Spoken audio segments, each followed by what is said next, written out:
Wow. What an entrance. Hello, ladies and gentlemen, and welcome back for those of you that have been here before with us at the Hunt Premier League, and welcome for the first time for those of you that haven't. This is going to be your Hunt Premier League Euro League for summer 2024, which is essentially brought to you by the Hunt Premier Tournament Organisation Group. We have this time partnered up with a couple of different groups to help us out bringing this to you. We're going to start off with Battle State Games, who have joined us alongside to help bring you this league for the first time around. And secondly, a surprise TFG, Gigabyte Aorus, with that wonderful little intro we got there from them, and their addition to our intro cutscene are going to be supporting us as well during this tournament. It's going to be 5 weeks, 8 teams, and it is going to be crowning ourselves the first official European League EFT Arena champion. So much to come, TFG. I don't know where to start. I'll be real with you. I'm actually a little bit mind blown at Gigabyte Aurus's intro there. That was awesome. Some almost Transformer-like little scenes there. It was. It's great to be back with you, Kratz. It's great to be back and be invited back to cast some. We have some amazing arena again. Back with the Hunt Premier League, the Euro League, the first of its kind, and. Yeah, it's great to be back with you casting this. That trailer was amazing. Again, sponsored by Gigabyte Aurus. Thanks to those guys. Again, if you check out the link in the chat, I'm sure you'll see it a few times. Go and check out their products. Thank you to those guys and BSG, of course. But yeah, we're basically going to be doing if you're into football or soccer, if you're American, of course, we're going to be doing like a league, aren't we? So we're going to be playing 2 games a night over a space, I believe it's 5 weeks, correct? 5 weeks, spot on, exactly. And just before we sort of delve into the deeper complexities of that, we are going to talk a little bit about that new technology that we have supporting us through our way through the first Euro League. So like we said there, chat, if you're interested in anything to do with Gigabyte, !Gigabyte will bring you all your needs necessary for the tech tree. That will bring you a Linktree link up, which takes you towards all of their different Amazon sites. And Gigabyte have loads to offer. New monitors, new motherboards, maybe something to spice up your rig and make it better than it already was to begin with, and to help you excel within your competitive gaming endeavors. I myself have been very favorable in having a brand new camera brought to you today. So you've now got HD cracked for the first time ever, which is also part of these new tech advances. So like I say, guys, if you're looking for something to make things better, maybe make the camera just a little crystal clearer. !Gigabyte in the chat and get yourself some bargains.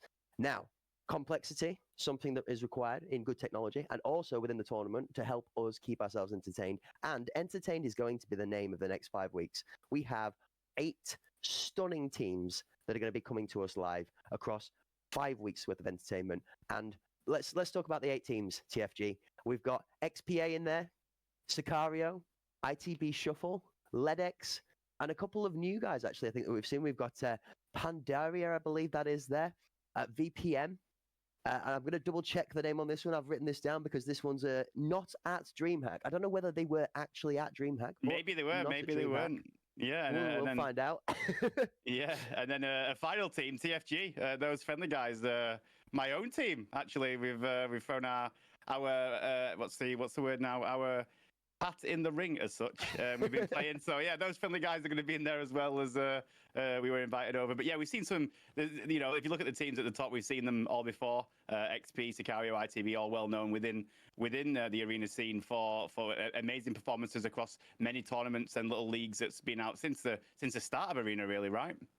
Yeah, absolutely. Yes, you hit the nail on the head. We had Sicario, XPA, all in what should we say, challenging positions for the title in that big 25,000 euro tournament we had just go down there, which was brought to you by ourselves and Battle State Games recently, that ended up being taken home with Roms in that 1v5. Yeah, we never forget that one.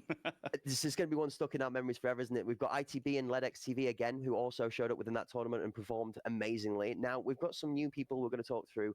Panderic, which lines up with a team of Giesmas, Living, Selfish Suspectus, Denny, and then we've got, I believe there's a sub on the bench there, is Spicy Nix TTV. I'm not sure whether that's a sub or a coach, but it's an extra member of the team there. So we've got 6 players being brought to these scenarios now as well, TFG, showing that we've got a lot of these teams really take the arena scene very, very seriously, down to the point where it may even be a team versus team matchup where certain players excel versus different teams, and then we're going to see subs come into that play.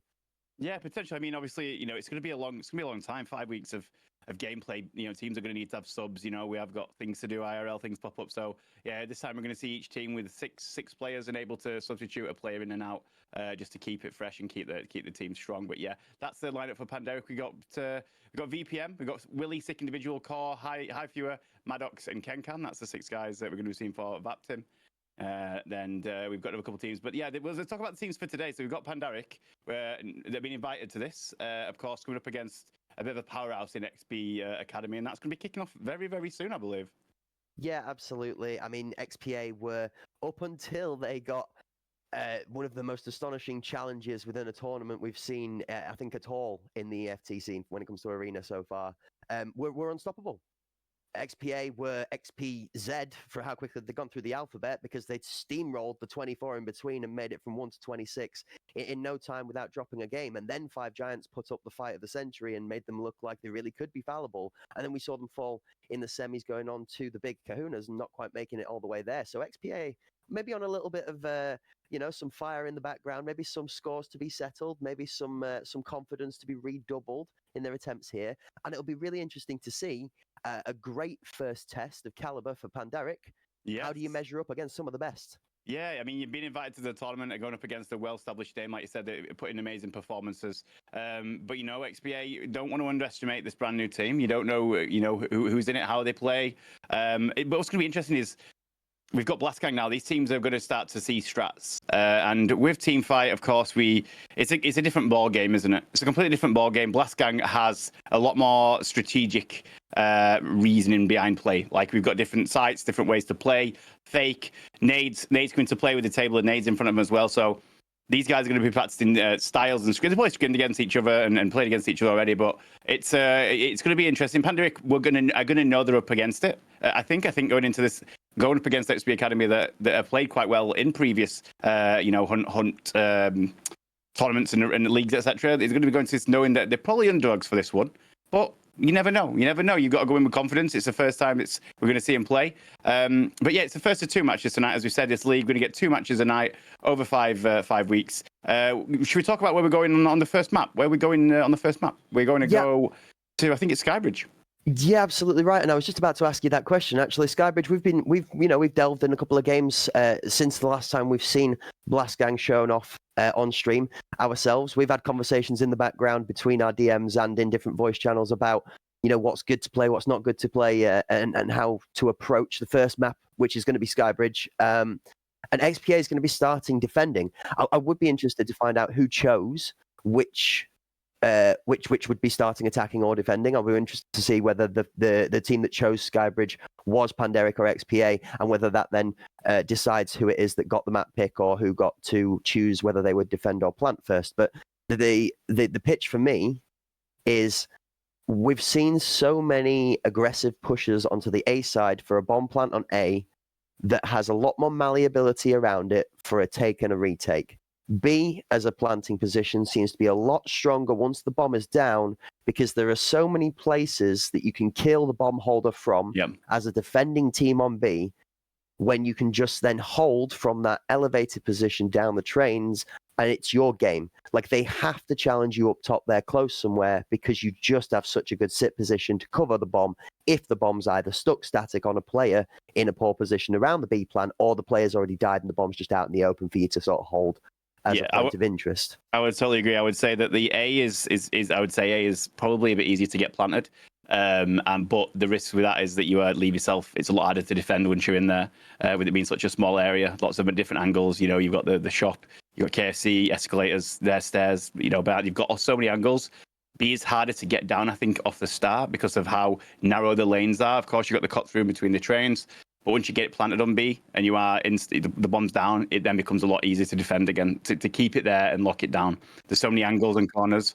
That's what we're going to see. So we're going to see those now. Are they going to try and push towards that A? Are they going to push for B? We're going to be going over in just a quick second, and we're going to see what's happened. So yeah, first match, Pandaric versus XP Academy. XP will be starting on the defense side. So XP are defending. Pandaric are going to be attacking with the bomb, going in the first set of 6 rounds, of course. 6 rounds attack, 6 round defense. First team to 7 rounds takes the victory of the map. And that's what we're going into now. Teams which have been told are currently deploying. So we're heading straight over there in a moment, and I'm excited for this. It's great to be back and back on the arena. I really do love watching Blastgang, playing Blastgang. I really enjoy it as a game mode, and it's great to be here again with you, Cracked. I am very excited. The idea of a league that we've all been talking about in the background, the idea of having this Premier League-like style gameplay where people aren't given necessarily just 1 or 2 matches to, make or break that decisional performance. The fact that we get best of 3s and best of 5s is great, but we can't always bring that length of tournament. Not everybody can play a best of 5 every round all the way up to the final, or we'd be here for months to perform these tournaments for you. So seeing this day-to-day performance from each of the teams, seeing teams go through phases where they perform really well and they get the gist of a meta, or maybe seeing a team go through the slump and come back from it, again, is going to be possible within these leagues. And it's also going to allow us to really, really see who is the best. Like, nobody can argue this at the end of 5 weeks. Once all is said and done and it's all out on the table, everybody's spent, everybody's going to be able to hold their hands up in the air and say, do you know what, I earned this place. For 5 weeks. Yeah, I won the first official Euro League. There's a lot at stake. So here we go. It's exciting times. We are on board here. Like I said, the XPA are defending against the attackers of Pandaric. That's it. So real quickly then, TFG, let's just quick roll through the lineups here. So XPA, That Ace, Stranger Ping, Codex, Oggy Shoggy, and Bakizi Big. Going into Pandaric, Living, Denny, Suspectus, Yesmas, and Selfish. I'm going to be corrected on Yesmas's name at some point on pronunciation, but we'll go with that for now.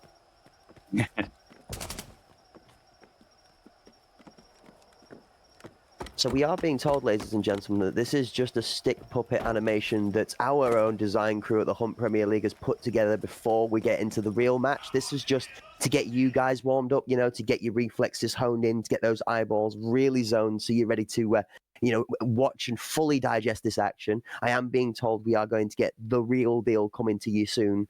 The wish.com version of our little startup there was just testing the boundaries, guys. Just testing the boundaries. So to just put into easy terms of what Crack just said in 15 sentences, we had a disconnect, so we're restarting the lobby. For anybody watching at home, we're having a restart because someone disconnected. I don't know Crack's managed to say something so long, but he does a great job of it. Yeah, we're going to disconnect everybody watching at home. We're going to restart the lobby is what Crack was trying to say there. So yeah, we need to wait a few minutes for him to get back in. So we're going to go. We're going to take a quick look at the league and the standings and how it's going to look from our perspective. Those are all the teams there on our board. We spoke about them quickly. It's going to be updated daily, so you're going to see this in real time after each result and after each night. Sorry, and you're going to see who's where and what. You can draw as well. So there's going to be 2 maps. You can win a map and lose a map, and that would be a draw as well. So it's not all about winning and losing in this one. It's probably the first time we've seen something of the kind. But yeah, we're going to have wins and losses. It's going to be posted on Twitter. So again, follow Hunt Premier on Twitter. If you aren't already doing that, you should be doing that to keep up to date with all Tarkov content, particularly around the esports scene. Go and follow Hunt Premier on Twitter and keep up to date. But that's all the teams right there. And yeah, it's going to be updated. It's going to be a long time. It's going to be a long 5 weeks of arena. And it's exciting. It's exciting. Exciting it is, chat, and I have recovered from those shots that were just fired from one of those friendly guys that is currently sitting at number 8 on that Hunt Premier League Euro table. I'm not going to lie to you folks, when I heard that TFG had put a team together and he was coming to play with the big boys, I was a little concerned that he'd mistaken the playground for the frying pan and had stepped out of his natural habitat and into the fire he wasn't ready for. But after those shots being fired, I think he might actually be ready for this, folks. I don't know what you're saying, but Correct Wisdom just got rinsed, and I am going to sit down here and just chill out whilst TFG gives you the straight facts, I guess. But yeah, that's how it's going to look. 2 games tonight, and it's going to be updated. And I say, I'm off the top of my head, I just need to quickly check the points for a win, a draw, and a loss. Let me just quickly check on that for you, so I can see how it's going to affect the standings. So it's 3 points for a win, 1 point for a draw, and of course, no points for a loss. And that's it. So a draw is going to be better than getting a loss, isn't it? It's going to be better to get a draw if you can it means if you go 1 map down. Cracked, that means the second one, even, it's all to play for. If you get a draw, you get a point. It's better than 0, right?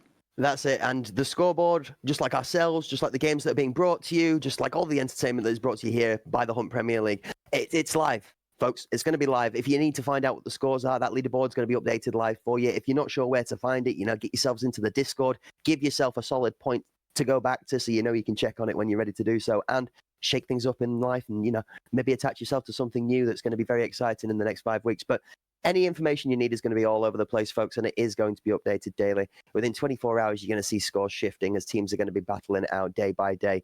And we are very shortly going to be seeing 2 of those teams battling out on Skybridge. Now, Skybridge, one of the newer maps. I think it's the best. I think it's the best map. I have to look, playing the 3 maps we've got available. I'm sure that BSG are probably cooking something in the background and getting some more maps in the work for us. But I think I said this last time we talked about this. Skybridge was obviously designed for this game mode, and it feels that way in my opinion when after playing it. I'm sure. Have you played quite a bit recently on Skybridge yourself? I'm more likely. Yes, Skybridge. Yes, actually, I've been trying particularly to play Skybridge a lot to just get familiar with the map myself. Actually, for what we do day in day out when it comes to the entertainment side of things. But no, just more importantly because it is enjoyable. It has been a great map to play. It really is. Got good flow. I like fighting that A point side. Like I said, I do have a bit of favoritism towards the A bomb plant, but that's because most of the weapons and the kits that I like to bring into that map that they suit that A point positioning across the challenge from both sides, the crossfires, fighting through the winery, loads of different things, good stuff. And the fact that you can. They don't call me cracked wisdom for nothing. It's a background thing, all right? I'm not a good shot. I'm a mathematician. We plan strategy. Skybridge has a lot of potential for sending people around the outside. Trailer Park Builders go around the outside was not just a great Eminem song, but it could be a great play for a flank. And I'm looking for some interesting, off the mark meta here within Skybridge, because there is a lot, and it isn't that long to actually swap from side to side in the map. If you've already proactive about how you push these side swaps, there's more than enough time to do it. If you get caught off guard, though, B2A is a long push. I agree. I'm interested to see if anybody takes the AXMC. It can be quite useful on this map. Out of the 3 maps, the AXMC can, if used correctly, be quite pivotal, to be honest. Oh, we've seen quite an aggressive push forward here from XPA on the right-hand side, particularly. Quite high up, two in chop on left-hand side, 2 covering. Codex is what is, I believe, called the rat spot right there. That is the rat spot. So Codex covering off VIP Winery there, you see on the left, and this angle that Oggy Shoggy is going to hold with him. Oh, that ace gets taken on the swing by Denny. Good shots. Panderic down 2-1 at the moment, though. XPA holding the man lead. Yeah, Bikizi's push up on the right-hand side there. Taking 2 down as he comes through the KFC side. Denny's making a bit of an aggressive push, using nades to cover his movement and try and get a bit forward. 2-man strong run out on all these angles here. There's just too many things to challenge, and it's absolutely right. The way that it was held by XPA was clinical and textbook. Suspector's playing... And that's the first round. I thought he was going to play coy there, TFG. I thought he was going to play a little sneaky out of Winery and maybe pull that back a little bit, but he got the man advantage shoved down his throat as well towards the end there, as XPA, I think, just played the numbers. Yeah, I would say that was quite an aggressive defense from XPA. Quite high line in terms of how far they were up. Getting the frags on the right-hand side of the map quite early, giving the numbers advantage, and then obviously the bomb carrier's down. Once you're 5v2 at that point, the bomb's out in the open, they've got it covered. It's going to be pretty hard for XPA to lose that round there, and they finish it out by taking Suspectus down over in the shop, in the winery. But that's 1 round on the board. Let's see if we change things up. Let's see what happens this time. Looks like a pretty similar setup this time, actually. Suspectus straight in with the cross, though, so he's going to know someone's in the shop, so I would have heard him run across. Selfish with a lovely nade on ace as well. That's a great nade. Oh my god, goodbye. Bikizi team kills. Oh no. That was how did he get there? How did Bikizi manage to land that there? What is it? Oh, I'm going to assume that's caught a piece of scenery it's not meant to, and it just... I believe so, yeah, right. They need to take advantage of this. They need to take advantage of this. They need to take advantage. We've got 5v2. Have they saved any nades, any flashes to be able to push up there and getting on side? This needs to be a coordinated push there. The bomb carrier going in. He's covering the footsteps. Yep. And I like how Panderic haven't put too many inside of that kill point in the middle there, because that box is a death box for this exact reason. Now, bomb is down, but Denny has got to fight his way out of this box now, because you cannot just walk out for free. There's too many angles to be able to hold it from both sides, so you really need your team and yourself to kind of coordinate getting out here, because he's going to get swung, and does by Stranger Ping, but Living covers him. Yeah, and good plays trade. It really well. That's it. It's a good trade, yeah. That was always going to happen. Very tough spot there for Stranger Ping to be able to push in 4v1 scenario. It was very hard for him to try and recover from that scenario. Very good push there from from Pan, to be fair. They took advantage of those early kills and got straight in there on the A side. Very coordinated, very well, as we saw someone find some shots and covering the footsteps to get on site and plant. Very, very well played from Pan there. Very good after a pretty rough first round. Straight back on the board with an aggressive A site push. So, yeah, well played. 1-1. Talk to me about what you'd prefer, TFG. Do you think it's easier to defend or attack on a Skybridge map as general? Generally, on Skybridge, I think defense is easier. Okay. So you would say taking rounds off of the defending team as an attacking team is probably more of an advantage, more of an upset as such. So we were expecting Panderic here to lose more rounds than win. So every round they do pick up whilst trying to plant this bomb is an advantage. And you can see if you look right here with the setup of XPA, you've got the winery. I said your left hand side right there. You've got that the hole in towards escalators. Like now they're looking at Codex, and then you've got one on the right hand side. You've got 3 holes, and if you want to push, you've got to come from one of those 3 holes. And when there's 5 guys, potentially stacking and holding on A, it's hard to get in there without using utility like flashing nades to get through those holes. You need to get those early frags, little peaks, little head taps. You can tell you've been on holiday with 5 guys and 3 holes on the mind. We've definitely got some combination of a joke in the background there as we're swinging into XPA versus Panderic. Round 3 for you folks at the moment, a lot slower this time. We've got almost a line of scrimmage here, TFG.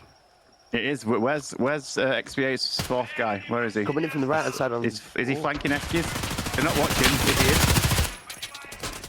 Panderic decided that the timing is right anyway, and they need to push just in case there is someone flanking and push through, get 2 clean kills, level the playing field for the 2.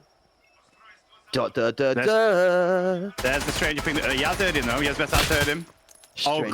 Great tap. Great tap. They know he's there. Oh, we know he's capable of stranger things. We've seen Stranger Ping do dirtier things than this, so here he is in the 1v3. Winery's strongest place to be, and unfortunately doesn't quite read the bomb. Plants are still on the bomb. Yeah, tough Good spot round, there. Panderic again. Great shot to take down the guy in the shot bow, but still 1v3 when you've locked it down on the A. It's pretty hard as a solo pushing in to try and take back control there. It always sets my skin on edge, TFG. Whenever Stranger Ping swings on the right, just gets the first one for free. That man is made of magic, I'm telling you now. Always excited to see what he can do. We've seen him perform in solo tournaments, team tournaments. He's just a general, all-round great Tarkov player. No matter what he picks, whatever game mode he picks. Okay, 2-1. Panderic is showing up right now. I'm sure XP we're expecting a battle, but they've got a tough one around here. That's a good nade. Shame that didn't get anybody, actually. That slow nade over the top, actually, really well placed. There's 2 people up thrown down. We're seeing the exact same strats again. 4 up top from XPA. Stranger Ping on the flank. The bomb's in the shot with Denny again. Suspectus didn't manage to get a pick off this time. Codex managed to get himself in the rat spot just there. Ooh, that should have been a headshot, right? It really Maybe he tanked that. Maybe he tanked it. It looked like a ricochet off the side of the light rather than the blood. I'm really interested as to how strong 2 people from Panderic are inside this winery every round so far, and it's not been read yet. I'm wondering how long it's going to take for XP. Oh no! That is interesting. Now, just before that happened, Panderic were about to rotate out to B, it looked like, down the back stairs. But Denny's holding over by the Esky. Now they're going to play. We see. I reckon now going to flip back and go A. It looks like they're going to leave Living down here on B, and they sent over the guy to re-push back on A now. They did drop out the shop, and they're now going to go back in. We've not really heard too much from Living, but what we have noticed so far is that he's doing enough on this B site, even though that's not where they're intending to plant, that he's pulling at least the attention of 1 or 2 of the XPA members, making Panderic's life on the A point very, very easy. It is, but he needs to be giving comms that he's got 2 people on him right now, and they can get the bomb down. They're wasting too much time. The bomb, it's down. It's planted now. They took a long time to get in there, though. Living should have heard 2 footsteps on that platform and give you comms straight over.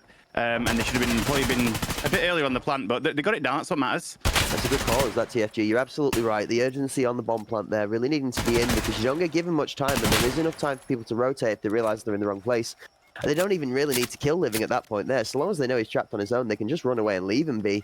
And they meet the A point faster, and it becomes a 5v4 in the defending team's favour. And wow, numbers we've seen be very, very strong within this arena setting. Easy in a 1v3 on the angle. I mean, unfortunately, there is not much more he can do there, except from a miracle.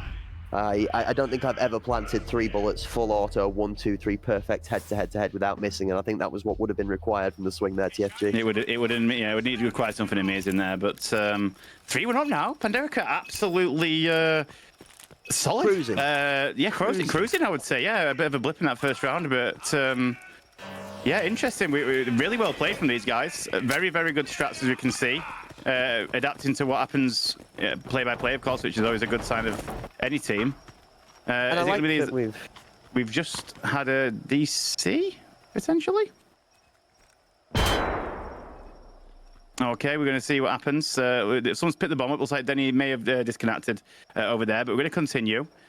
I think he might be leveling his endurance, actually. It's quite important in this point in time. And wipes coming, remember. I think wipe already here. I can't remember at this point. We've had so many wipes. And I'm not sure whether I'm meant to wipe every day or not at all. It confuses me, that one. But speaking of confusing, Yesmus is like in the best position in the world, but does not have any information on the two people that are in front of him. XP have sent is aggressive. 2 down to B this time. XP have sent 2, maybe 3 now. One guy coming stairs. Probably confused by the lack of audio up on A. That's probably what's going to cause this rotation. This is probably why the XP are rotating down to B, because they've had no audio up on A apart from the one guy that's there. They're probably expecting a B push this time. This is wise from XPA, though. I like the fact that they've not put too aggressive a push onto the B point. They're just kind of playing for the information. They're not even... Oh, Augie. Does he know he's there? They've got 40 I feel like seconds he's to got make a information move. on both here. XPA are absolutely convinced there's pressure on this B point. And they would be right, actually. I mean, Selfish is holding the bomb deep on the B side. He's close enough to be able to rotate out to A, but XPA, look, this is what I'm talking about. How deep the 3 XPA players here are defending this B point. It gives nothing away. So Panderic are stuck searching. They're just fishing for information to try and go. And then there's one. That just confirms there's one on each point. You've now had confirmation on both points as 4 members of Panderic get picked off by a really defensive setup from XPA this time round. Yeah, he needs to win this 1v1 to have any chance of winning this round. Yeah, it's all on Denny. Oh, he does. Oh. Unlucky. They managed to rotate back through the stairs and catch him as he was in the fight. If he managed to not rotate out, then he could have killed him, got the bomb, potentially got a plant down before they got back, but good comms from XPA, rotating back to A. I think we're just waiting there for Denny to reconnect, I believe. I think he had a little DC problem and everything kicked off when he came back, but they got around back on the board. Could have been 4-1 there, but 3-2 is a much more appealing scoreline for XPA. Yep. I don't know if you at home saw it, but I definitely saw plus 7.2 endurance and plus 4.4 strength in the bottom right there. So no, I think it was actually maybe a gym session. We just had the model bug out a little bit. Didn't quite show those reps being pumped. Just looked like he was running on the treadmill instead. Here we are on board with Denny in the winery. We've got a... Okay. I mean, I'm no professional, but that's a really, really optimistic pre-fire, my friend. You got to be fast to catch it. You can jump across that winery, can't you? But you'd have to be it'd have to be a pretty juicy pre-fire. I'd turn my computer off. That'd be it. I'd be done for the night for sure.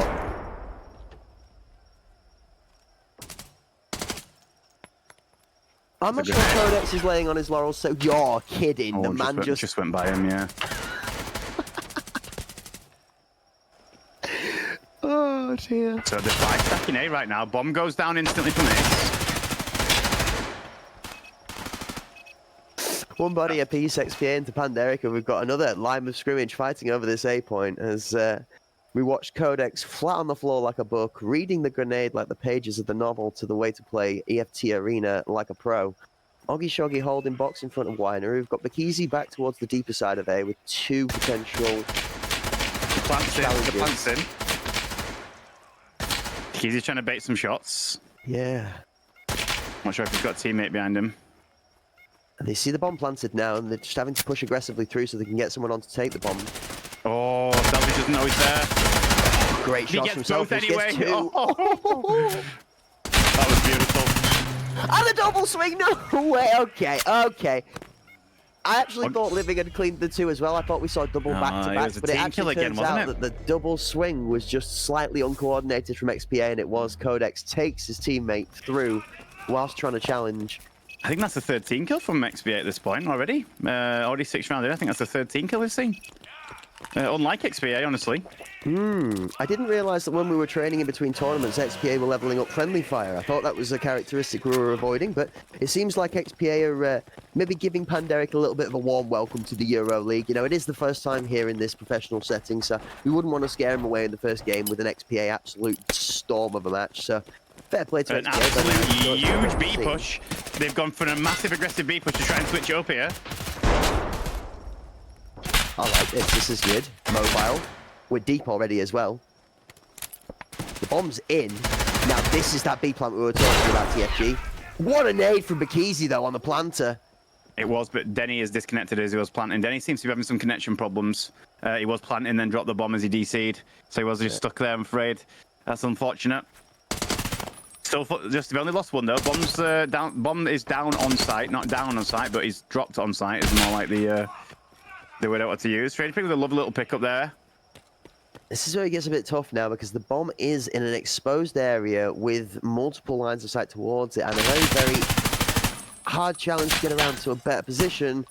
Living finds out there, not actually able to trade anything, and it goes down to Stranger Ping holding the cross through the train from the top of the blue train. You've got blue, red in the middle channel here, Bakizi holding behind the barricade. Stranger Ping gets whipped on by Prospectus and gets caught mid-reload by Bakizi. Yeah, finally they take down Stranger Ping up there, and that's like two beautiful little head taps from Stranger Ping though, holding that angle down at the far lane there. They knew full well where he was, but still managed to outshoot them. Two beautiful shots to take down two of the Panderic team there, but 3-4, it's closer. I mean, this is an outstanding performance from Panderic, right? I mean, with one more rounds with the Panderic having the bomb on the back, and they could essentially be going into the second half of this game even 4-4, which is a great foothold to have to go into the defending half. Let's see if we see anything different this time. 2 over. Okay, it looks like another B push from Panderic, but a bit slower this time. It looks like taking it a bit slow. I think they're just holding, letting XPA work out some information of where they are. They would have heard the metal there, so now they've got some on B. We can see Codex rotating out at the back there, coming down mid stairs. Himself with his teammates. And the Codex on that rotate round managed to get to 2 of them. Excellent rotation from Codex. And this looks like it's going to be another XPA round if they can finish this one out. 2 plays left on Panderic, Suspectus and Yesmas. Yeah, absolutely. Codex doing Codex things as that ace picks up Suspectus on the back end of the round. Full control here to XPA. The bombs are out on site. They know exactly where it is. They've got 5 of them alive. You stick around the bomb. You let you're going to let Yesmas push in to try to get the bomb and stuff, and then you're just going to pick him off. It's going to be another round on the board here for XPA. Unless something really bad happens. Maybe commentator's curse. Maybe we see what Yesmas is made of. Maybe we've got another one of these clutch kings that likes to hold it out in the 1vs. Now, we've seen many of them rise. 2 of them actually almost scarily on the other side of the map to them. Stranger Ping and Codex both. No scares in the clutch situations. He's only got 20 seconds though. Yeah, I'm bothered on using the next challenge. He's seen him. They just need to hold off now. Oggy won't move now. He won't repeat knowing full well where he's got information. He'll just stand there now and let the time run out. He's got. Ooh, he shouldn't. Yeah, the smart play right now is to not. Yeah, they don't need to do that. That's an easy pickup for XPA, and taking us to 4-all. What game we've got on our hands here? It is a very, very close fought game so far, and I think looking back at the first 8 rounds, TFG momentum. It's very much who gets the early tempo within the round is closing these rounds out. It is. I don't think we've seen a single numbers advantage go to fail. I would agree. I would agree. Interesting that both teams have come with defensive lineups and wildly aggressive pushers to different successes as well, actually. We saw the XPA defensive hold from the deep be really, really well strung out, where when we had ourselves our Panderic sort of line of scrimmage up on the A point, they ended up losing that to an aggressive push from Codex. So I don't know. I think I'd like to see a bit more from XPA when it comes to aggression with this attacking play. We're going to see now what they're going to go for. Let's see. I expect an A push to start us off. Looks like Panderic is sending 3 to hold at A. I'll give him that slow watch and I make no audio as he goes up there. Play waiting for the nade in the corner. There's one nade gone off. That's play Panderic's nade already used. Oggy's now getting his flashbang out. Play going to try and do an entry on the left-hand side of A. There he flashes on sight. But no one's pushed up and gone through. Just a flash. Trying to get information, maybe.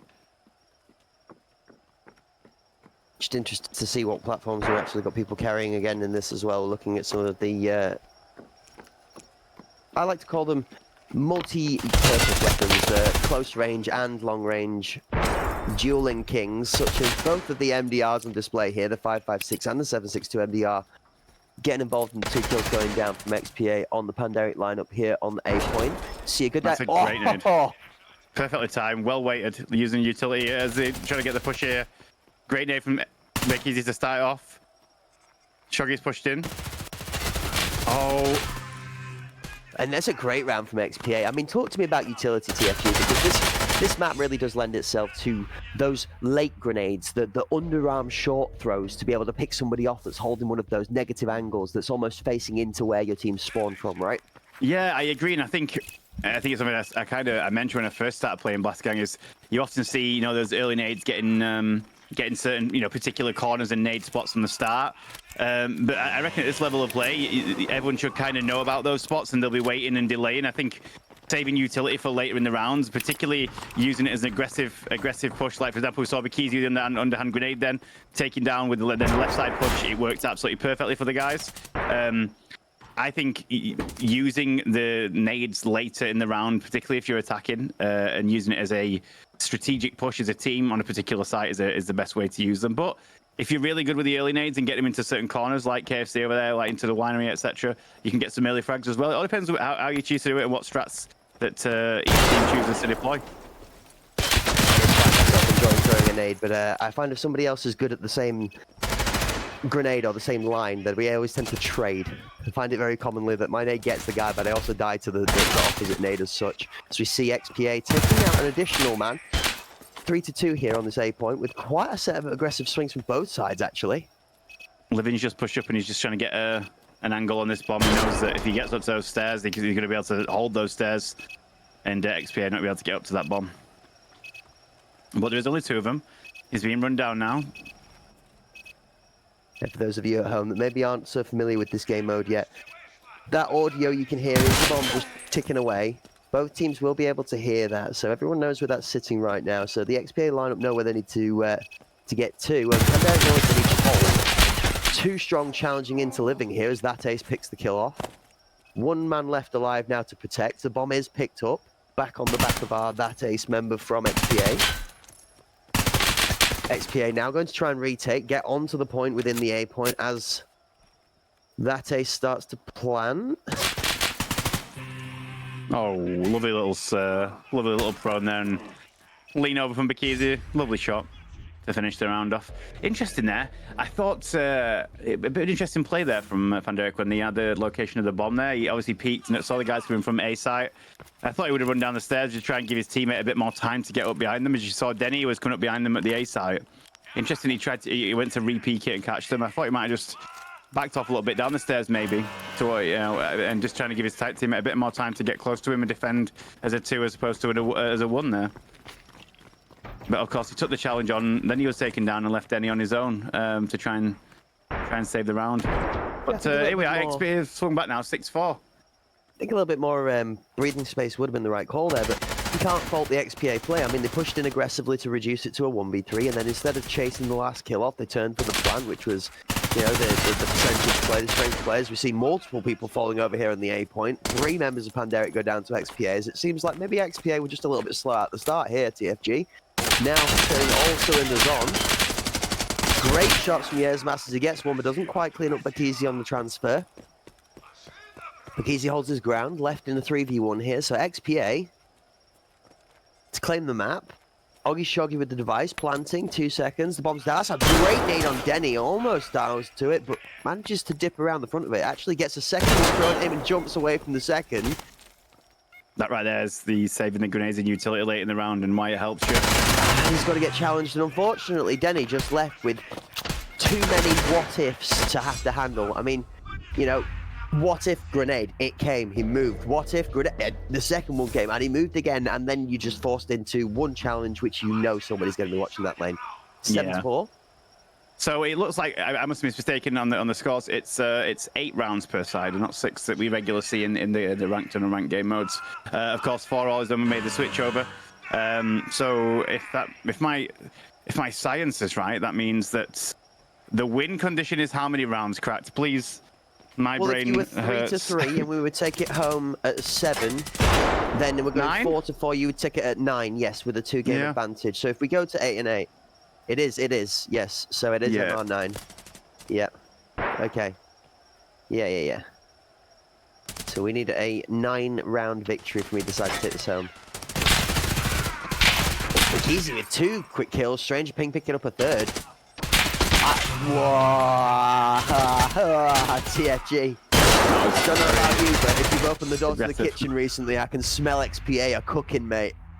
They were. That was. They were just lighting up, running into the door, bang, bang, bang. That was a great push on B there. Good switch up from XPA. Very aggressive, straight in there. Augie was planting while the other guys were slaying out. It's a great quick round, and it puts them 1 round from their first map. Ground control, this is a report from statistics. Would somebody look at Big big scoreline and just tell this man to calm down? 16 kills is a little ridiculous, thank you. He's having a great game. He's having an absolute blinder of a game. Looks like they go for it again. Looks like it worked great last time. It looks like they're going to go for the big B push, but they've got 4 rotating round. Okay. I reckon it looks like that XPA might get the plant on B here and then be defending an incoming Panderic from behind. Yes, selfish delivering justice, saying to Bakizi, stop being selfish and share the kills out with the rest of your team as he throws a grenade to take a seat for this round. Bakizi benched. Suspectus now in a challenge up on the top. Oh, does he see? Oh, what an angle from Codex! Okay. The bomb goes down now. I think it's 50 seconds for Panderic to get that bomb planted. Get that bomb defused. Sorry, not planted. Denny down on the.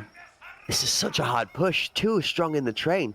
I mean, short of Denny getting up on top and over the top of these 2 here, how do you isolate a 1 in this scenario?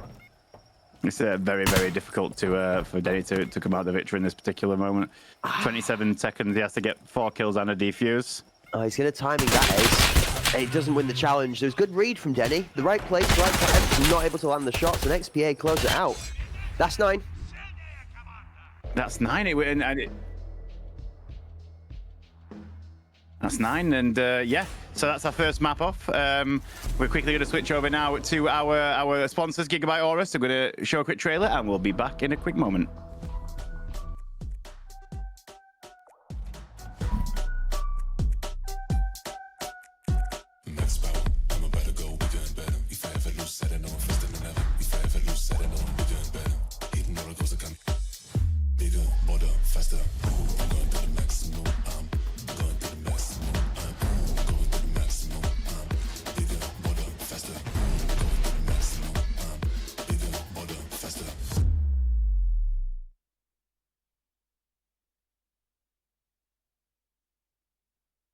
Oh, I was muted then professionally. That was interesting. That it's not how I expected that to go. I expected to be a bit closer.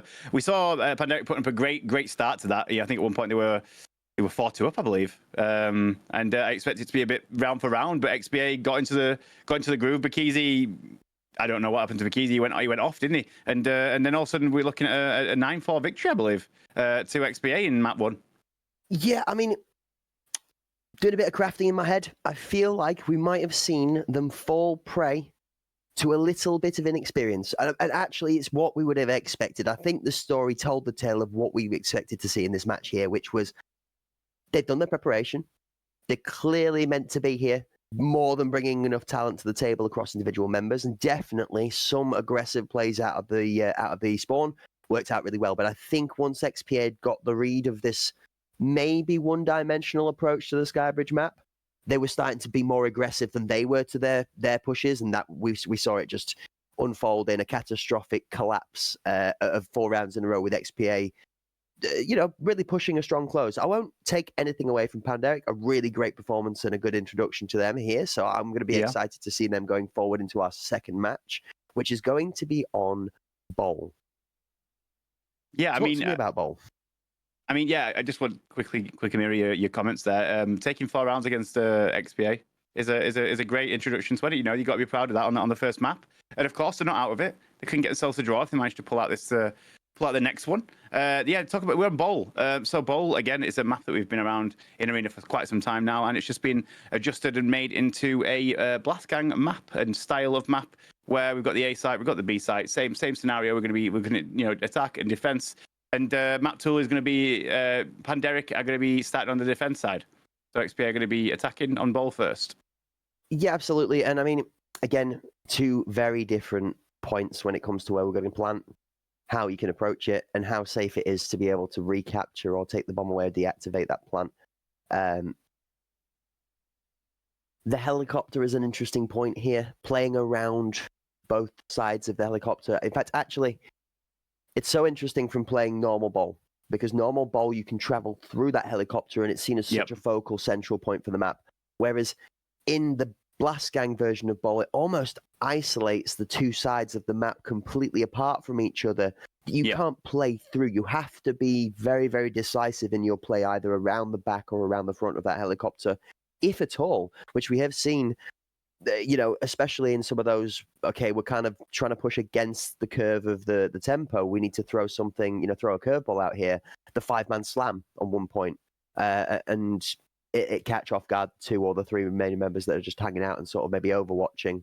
So interesting, a bit more range down the lanes. Yeah, what I would say is about the range is regular ball, of course, has that tower, doesn't it? You've got the high side, you've got the dorms, and you've got medical. And when I first obviously jumped onto ball and see this new game mode and saw there was no tower, that you couldn't go up there. No, I was like, oh no, it's very flat now. But what you find is, using the ledges up on med side, you can get an angle over towards the B side, and again over at B side you can get some good angles down off there as well on the ledge over in dorms with the new open area. We can drop down into the B plant site. So at first thought, you kind of think, oh, it's well, I thought it's quite flat now, but it's very much not. You still got the platforms at heli as well. So it's a lot. It's up and down. There's a lot of different. What's the word? Ledges and heights and interesting angles on ball that I've found where I've died to and I've no idea where from. I'm like, oh, okay, cool. So yeah, interesting to see maybe some of these guys have got some interesting spots and picks while they've been learning this Blast Gang game mode on the ball map. Yeah, absolutely. And bowl is what Arena is, what Escape from Tarkov is and always will be, and what life is a deck of cards. It's you get given a hand and it's however you choose to play them. It's not set in stone from what you get given as a basis. You're given a great set of things you can pull together, and you're allowed to essentially write your own destiny as to what you get to do with it. So Ball is a very, very good example of that. Again, utility. This is one of the maps that I love my grenades on. There aren't many maps actually in Arena that I'll sort of walk up to the grenade table and put myself first in the priority queue and be like, hey, no, give me the grenade. I'm worth it this time. But Ball is one of my things. So there's a couple of all right. Ambulance side, okay. So nose of the helicopter spawn side. You're pushing down that right-hand lane, and before there is the what I like to call the football tunnel coming off of the top of med. There's a little block that sticks out on your right-hand side. You can vault up onto that block, and you can sprint jump throw a grenade over the top of the football net, the football tunnel, and drop it on top of generator. If you time it right, actually, you can get up to 3 people pushing 4 defensive positions out of there. That grenade is outstanding within this ball map. It's just one that I'm a big fan of, but it does trade back for a grenade from generator as well. So we might see some people do the good old slam dunk off the block. We might also see the return trade from the combating grenade from generator. We might see some slow grenades held again. I've seen slow grenades be very useful fighting over the helicopter, which is a point we alluded to begin with. Yeah, XPA held the grenades in their last map. We saw used them to defend the bomb as well. And I think last night we were going to see a couple of players that I was watching from ITV. Actually, I was watching someone do I think I saw Kada do a 360 nade and got 2 people last night on bowl. It was interesting to watch. Pretty interesting. But nearly as interesting as our amazing sponsor of today. Who's that, Cracked? Is it Gigabyte? I think it might be, and from a Giga Chad with Kana and his 360 to Giga Gaming from our Gigabyte Aurus here, 360 degrees worth of amazing computer technology. Guys, ! Gigabyte in the chat. If you would like to own and be a proud owner of some of the amazing technology that we have been, gratefully sponsored by to help you bring this tournament with. Gigabyte Aurus, you've seen many bits and bobs of them about, I'm sure, on the internet. You've seen them in our little trailers we've been able to bring to you here alongside the tournament. So Gigabyte, get yourselves on those links, go and jump onto their various Amazon websites and basket yourself a bargain. I'm telling you now, if you need a motherboard, you need a mouse, you need something magic. If you need, and I'll tell you what, like me, right? If they do anything in that fire orange that I saw that controller in just then in the cutscene, I'm telling you now, I will be buying it all. All right, I'll be spending thousands there. So go get yourself some good gear, guys. !Gigabyte for all the gadgets. Indeed. And it sounds like our teams are going to be ready to deploy in a second. Once again, just a reminder, we're going to be going to Bowl, and it is XPA attacking first this time. They're going to be the bomb carriers. We saw XPA defense in the second one. Do you think, based on the last map, we may potentially see XPA take a lead out this attack? Do you reckon they're going to come out above? We saw 4-all on XPA's defense on the first map. Do you reckon that XPA attacking this time? They seem really strong on the attack right there. Do you reckon they're going to come out of this with a few rounds ahead of Panderic?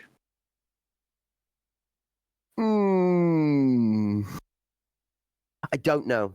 And what's infuriating me is I don't really have too many facts to be able to back a result from this here. So I'm not sure what the logic is. So I'm going to go with the instinct. I think we see Panderic maybe 9-3. Okay. And I'm just saying, XPA they were very strong on the attack, and they're attacking first this time. Yeah. I reckon we might see XPA go in potentially 6-2 up at the half-time point. I think that's my prediction for this one. I would love to see Panderic do really well now. I'd like to see what we saw in those first 3 rounds on Skybridge. But again, putting up a great show in this first time in the debut in this HPL league. Sponsored by Gigabyte Aorus, and they're just deploying, so we'll be getting right into the action. Interesting. Nade kill in round 1. Do you want to take a bet? I think there's going to be at least 1 nade kill within the game, but yeah, no, I think nade kill round 1. I'm going to say we'll see 2 nade kills round 1. TFG. 2 nade kills round 1. Yep. Do you know what's interesting? I think the game is going to completely depend on whether XPA is able to not team kill their own team members in the first half of the game, because I think, actually thinking back about it now, there was 3 did we say team kills in the first half of that game? So I think that might have attested to some of those round losses, to be honest with you. Potentially. Here we go then. Let's see the strats, what they're going to do, who's going where, who's shooting who in round 1 here on Bowl between Panderic and XPA in the first game of our HPL EuroLeague. I love this little position up here, by the way, by Selfish. This is one of my favourite spots to protect him playing from with the A point. Interesting, we see with the highlighted backpack, for those of you there looking through the walls at one of our XPA members, that's where the bomb is, the big bright yellow backpack, that's our bomb carrier. Currently on the back of Stranger Ping, as you see denoted by the little tag on the key on the right here. Selfish by giving comms he's probably giving comms that he's not had any footsteps over by B just yet. Very strong and forward push from XPA over on the A site. Selfish still thinking there's someone over there or not. They're being very quiet at XPA. There's not much running around over there. Very slow. Now the movement. Now we're seeing some movement. There's a nade going off, trying to get an entry into A. Pushing off that headshot site. Ooh, and the nade pays dividends. Yesmas gets that ace. More nades going off. Oggy Shoggy too strong here by the generator. XPA have pushed up quite far here, but they've not actually found too much Panderic resistance in front of them. More on their left. Codex gets living. Things are slowed down, 1 apiece. We saw Bikizi holding the bot front of the helicopter in case Selfish decides to rotate around. I think Bikizi is still holding that angle. There's Denny with Stranger Ping being taken out from the back. Stranger Ping was trying to get onto site there to get the bomb. The bomb is down on site. It's not planted quite yet, though. Too strong on Jenny. Oggy Shoggy finds his suspect. Codex gets Denny. Selfish won't do that jump again because he knows Bikizi will take his face off. He swiftly moves out the area. Good hold from Yesmas though. Codex finds himself falling over. Device is being planted now as Oggy Shoggy swings Yesmas as he knows he's going to challenge the plan. Device Perfect is time down. to plant the beep of the audio. Probably taking a bit of a distraction there as Oggy swung and got him at the same time. That was a great little bit of play. It's down to Selfish to try and rescue this round for Panderic. Yeah, and you know Bikizi's going to call that out. Make sure you cover me. I'm going to plant. Make sure you cover me. And it's really well held from Oggy Shoggy. Like you say, you just can't take it out of their hands. XPA playing textbook. Such a difficult position to win from right now. Bikizi doesn't need to move or peek. He's got Oggy covering his side. He knows that until he gets near him, he doesn't need to even stick his face out. He doesn't need to risk the round. It's all on Selfish. And I mean, Selfish knows full well where both of them are. There we go. He's going to get both. He gets one, but doesn't manage to get the second because, like you said, he's in such a tough position. I mean, We at home all know that Selfish, even though he doesn't actually know they're there, 99% of his game awareness says, I've got one on my left here holding the negative angle, as well as the guy on the bomb plant nearly 180 degrees the other way. I'm trapped. And he knows he's got to try and challenge the off guy, not the plant, to be able to try and get out of that situation.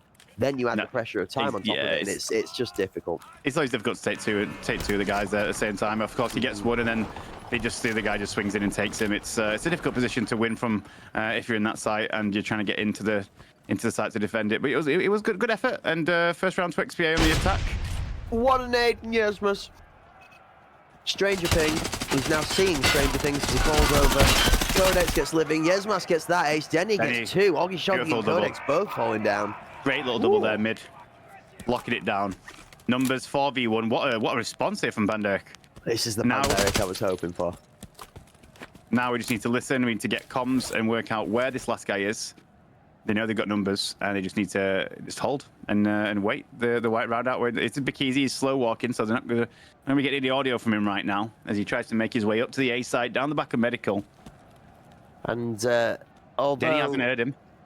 Although I know full well that this should be a done deal, Denny and Bakizi are absolutely blind to each other, by the way, guys. Wait for this right now. As Bakizi smells him, he's going to pick... Oh, no! The painkillers! The pill pops him! No way! The little jiggle of the bottle, folks. Don't pull the jelly beans out of the pocket at the wrong time, or Bakizi's going to find you out, and this is the beginning of the end. Oh, he gets picked by Selfish. No way. Okay.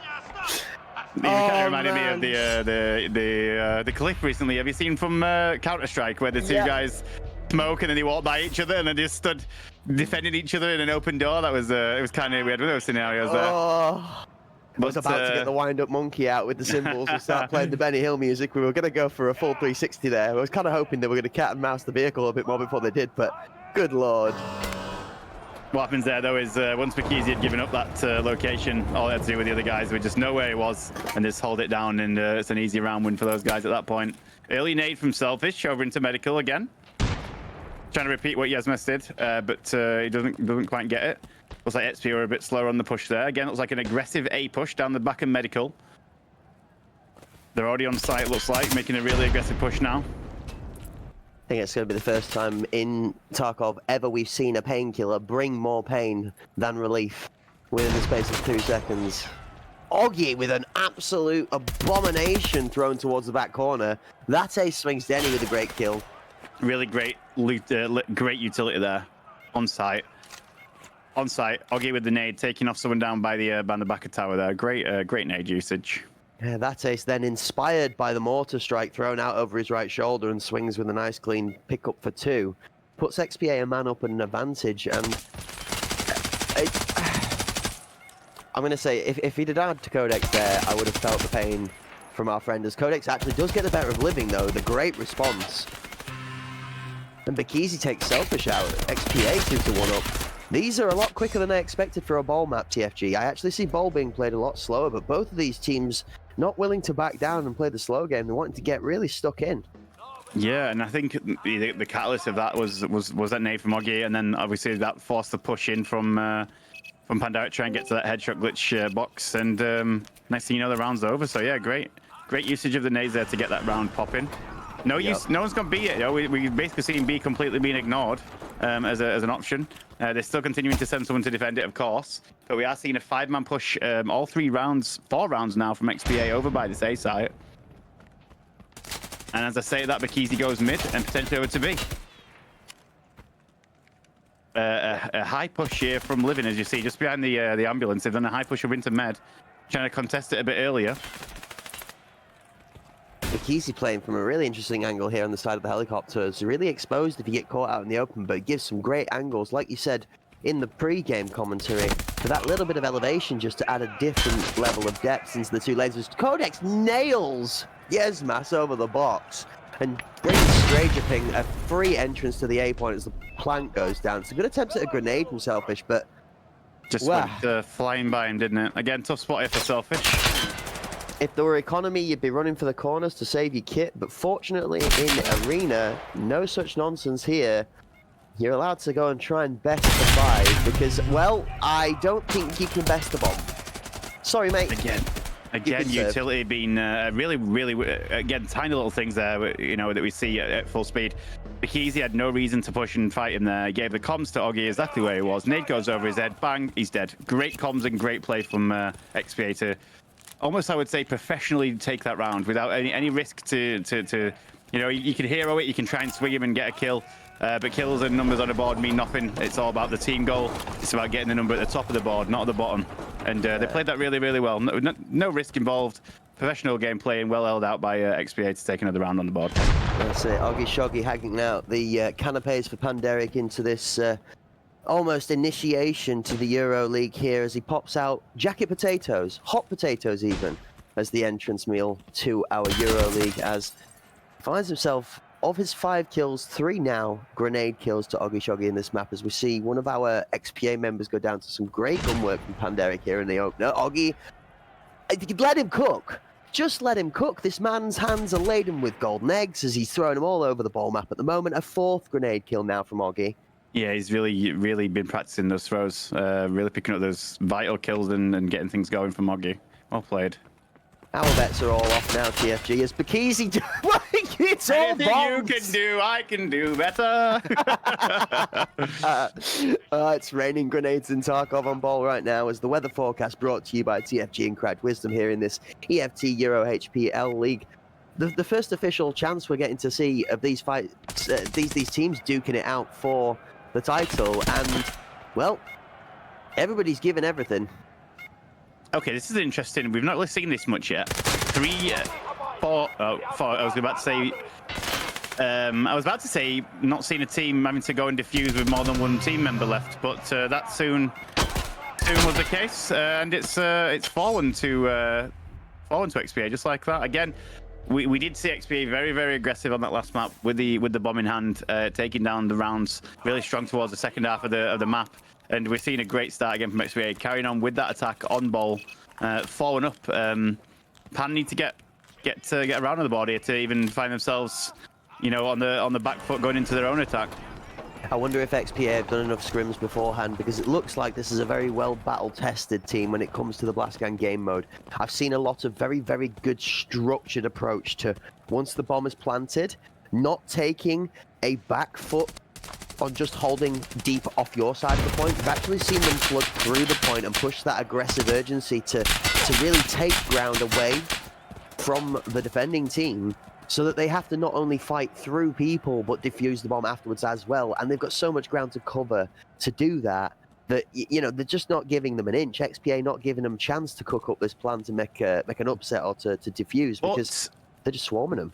But what you just seen there is a really good stranger strategy from Pan. What they've done is, instead of contesting A, which obviously losing in a head-to-head fight, they've sent 3 people round the back of B, knowing full well that XP are not contesting B at all. We saw Bikizi wander over there briefly, but what they've done is sent 3 guys round the back through B, onto A site and behind XPA, and all of a sudden we find ourselves with Panderic 4-2 up in numbers. And, you know, a very good quick strategy change there to get a few quick kills from behind. And we're going to see some nades now. Here we go. Here's Bikizi. Is he going to get... I think there's no one at generator, so I think that's going to miss. And a big round here from Panderic. You make a great point. They've made a good start to the round, but as we know with all these great teams within the tournament, we need to see them close the round out well and make this numbers advantage count. As we see Living get one, but then go down to Stranger Ping. Stranger Ping now the last left alive for XPA to defend the round. Panderic moves to 2. And he goes down. Yep, Yesmas, good. 4-1. There we go. See a couple of friendship frags at the end from Panderic as well, just to help G the team up. I think that actually worked there, TFG. I think that was the little kick in the boot they need, you know, a little bit of a momentum riser. It was. It's a good way to stop the momentum of XPA. Like I said, you change up the strategy. It obviously wasn't working contesting directly at A, so what they did is they swung around behind him, took a few kills, and finished the round off. It looks like they're going to go back to regular defense. It is nice to do, you know, little interesting strategies and tactics like that now and again to change things up. But now we see the exact opposite from XPA. They're heavy contesting B now with a 4-man push. Looks like Bikizi's been left over there. Yesvest is about to be in a whole world of hurt as he sees 4 of the XPA members come flying around this corner. He's screaming to his teammates right now, "It's me, it's me, it's me, it's me, it's me!" And they're all going to come running over now to back him up. Is Yezmas the ghost, though? Because he's making his way out of this TFG. Look at where we're getting away from here. The flash doesn't quite go round either. That one was almost a little bit technically difficult for Codex there. He's got one. Are we about to see a 1v4-man defense here on this A point by Yezmas? Is Yezmas about to pop off? And I'll be honest with you, if there's one way to break XP... No! Suspectus takes out his own teammate. XPA can do the job, so Suspectus harder for you. Interesting. That's a bit of a sad team kill there, but it's okay. It's 4v4. It's a crucial pick as well. I expected XPA to be a bit faster on the site there with such an aggressive push and the switch up. But they've slowed it down, and it's a bit of a we've got ourselves a bit of a fight now, and they find themselves on the back foot 4v2 again in this round number 7 of our HPL Euro League. It was there. Trying to get a plant. Oh. Wow, there we go. Interesting. Interesting. It's like they committed into B, but then they heard footsteps in B and kind of just everything halted to the ground, and that just did not work for them. Realistically, there they should have been pushing through, getting the frag on the one guy that was there, and then pushing through to B and probably dominating that round. But Yezmas hold off well, got a cheeky frag. Unfortunately, obviously taken down by his own teammates, Suspectus, but the call was already there. The teammates were over there to B to back them up, and yeah, another round on the wall for Panderic. Well played, good defense. And I think very, very crucially so. Looking to Yezmas to make the difference in this bowl match. He's up there with 7 kills, and something I will say we've seen be an XPA almost Achilles heel, if anything, is Keezy going down early in the round does tend to be when we see that XPA lineup struggle a little bit and look a little less coordinated than they normally are. So, you know, picking Bakizi off as the first kill in the round is a big thing when it comes to Panderic's success here. I'd like to see them maybe push to try and do that more. Bakizi gets Denny. That ace picked up the first. Trader's device is being planted quick. And it's a good call. The device is down, and now the ball's in Panderic's court to have to retake. That ace has a good hold on Suspectus. Stranger Ping's about to get pincered by 2. Gets taken out on the back by Selfish. Selfish about to come up against that ace. Again, that was one of those angles that we were talking about with the height. Yezmas was using the height of the helicopter platform to shoot down into sight. It's taking down Stranger Ping. Selfish and that. Oh, that's so close. I'm gonna pat Selfish on the back and walk him out of that one and just say, nice try, pal. That's about as good as it gets. I mean, crosshair placement, timing was spot on. I would hesitate to say that one's probably bounced off the helmet there. Probably, yeah. Shots. I think it saved his life. Yeah, it was a good little swing, but not quite enough. Not quite enough. Correct. The next XPA take that round. I thought, you know, it looks like is that 5-3 now? Is it going into our halftime switchover? And we'll now get to see Panderic attack the site and see what these guys have been cooking up in terms of what they're going to do. Yep, and this is going to decide our first match that's going to go on to the leaderboard, folks. So this is going to look one of 2 ways when it comes to the end of our bowl match here. We have seen 2 maps. XPA has taken the first map, so we're either going to see 2 victories and an undefeated side from our XPA on the scoreboard and 2 losses for Panderic, or we're going to see them go even. A tie in the head-to-head, but a difference in how many rounds were taken and lost, as that's all going to make a difference when it comes to later on in the tournament, folks. When we get into the 5th week of all this action, how many rounds you'll manage to take off of another team might defend and actually decide your placement in the overall standings. So every round to play for here. It's never worth just dropping the ball and being like, that's fine, we'll go map 2. It's always worth picking up an extra round if you can. And a great Bakizi bomb comes out the back of the generator. 2 down for Panderic, and the bomb also falling to the floor. That's a lovely nade there to drop that right on him. It's a lovely nade. Well, a piece of candy, unfortunately. Living finds himself candy in the Codex. Codex killing him as he gets canned on the way out. Such a lovely bit of play there to not, peek and see the bomb and just leave it there and wait for that audio cue of the bomb being picked up and then swing and take him down for an easy pick up there. Lovely patient play from Codex. Absolutely. Hezmas gets Stranger Ping in the return. It's a good kill there, but 4v2 now. XPA 2-man advantage. Bomb has managed to be retrieved again. Kind of impressive to say how strong this is being held, and Yezmas reads Bakizi like a book and actually puts him down. Too strong a generator, not realizing there's one on the other side of it as Codex gets Selfish. Yezmas responds in time, though. I thought he was going to miss him then for a second. He knows he's got one on his right here, and he's got to challenge 2 at once. Unfortunately, that ace picks him off. Great effort from Panderic, and actually, Lots of signs of life, TFG, not giving up, and that almost looked possible there, 2v4. It did, and he got the pick up on the guy that was laid prone near tower, but they didn't realize there was another XPA member directly behind the generator as well. So they walked by him, and that's kind of where they lost the momentum in the push. I might have to book myself in for some extensions on my eyebrows so I can have 360-degree eyebrows for how much they were being raised there. They were almost all the way off the top of my forehead. They'd gone that high. A little bit of tension as the play started to develop, but again, we come back to where we started. Numbers win out. Bekeezy, what are you cooking? He's getting a nade lineup, isn't he? Counting to 31 as Selfish picks Stranger Ping.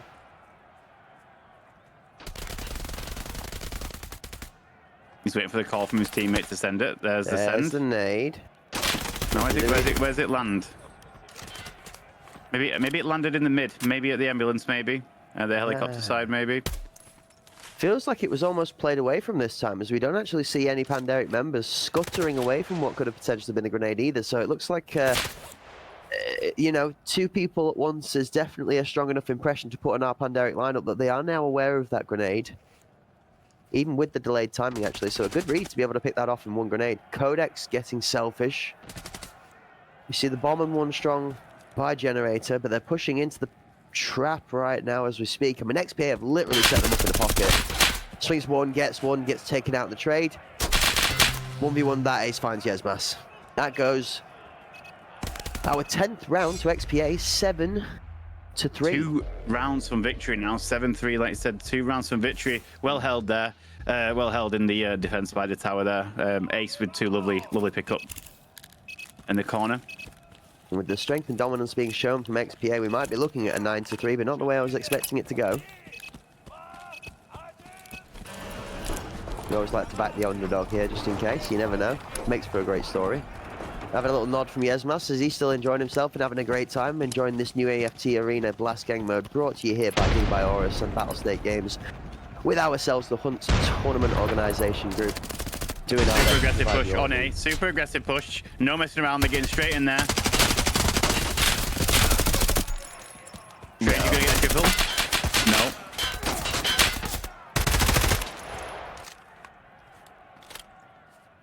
It looks like they are planting on A. They've managed to get the plant. It did kind of work. They took some casualties, but the 2v3 with bomb down. Someone's coming from mid helicopter. He would have heard the audio. Denny would have heard that now. Oggy will know full well he's going to peek and try and pre-fire them. But he doesn't. He rotates through mid. Selfish foot to the left.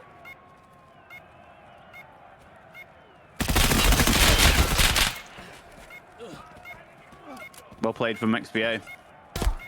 Again, the audio comes that it was coming through mid helicopter there, but then he ran up to the box. Oggy rotated out of the box and went back through mid. Left Selfish hanging there, holding the angle. Well played. Good comms from XPA. It's just speed. Speed, deliverance, confidence. And he puts themselves within 1 round of taking our first match of this office league. 1 round from taking a 2-0 victory in our first ever official Premier League. And what a start to get off to. You want to be not just a 1-on-1 game, you want to get yourself a nice 2-game lead, because we're going to get to week 3, week 4, where some teams are going to find it quite tense because they're going to be fighting for the places. But if you can secure these victories nice and early within the 5-week stint, I'm not saying you can take the foot off, but you know, you put yourself a nice lead out there, it's going to make it very, very mentally challenging for all of the teams to have to fight their way back up to that.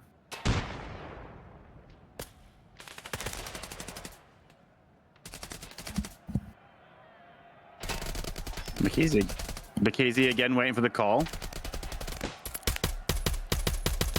There it goes. Selfish kills Denny. Did Selfish think someone else was on the side then and just kill his own teammate? I actually don't know. I want to say yes. It looked like he was shooting down at the legs. I think he was shooting his own teammate in the leg, you know, and he killed him. I mean, they don't wear themselves coloured ankle bracelets, so I can understand the confusion there as we see Yesmas swing himself round for Stranger Ping. That's unfortunate. I was nearly double. Codex, yeah. Yeah, it was 1v2 to save the match for his team. 1v3. Apologies. I There's mean, one. maybe 1v2 first is free, as we always say in the gaming scene. Yesmas looking for a better weapon is the choice here. Ace is just holding down that lane. Here's the footsteps of Yesmas sprinting over there. And I'm just going to be directly above him and take him down for the victory to XPA, the victors of our first ever league game. Yeah, the European A confident Premier victory. League. Yeah, a confident win there from XPA. Kind of what we expected, but a great showing in their first ever game. It's going to be a taste of what it's got to go up against some of the best players in Tarkov Arena. Again, Bikizi with another big 13 kills back-to-back top fragger during those games. Of course, frags do help, and the numbers look nice, but it's about the teamwork, and the teamwork of XPA was just far superior. Okay, quick one, and then we'll recap that one, and we'll be right back with you in a second. Yeah, GG's.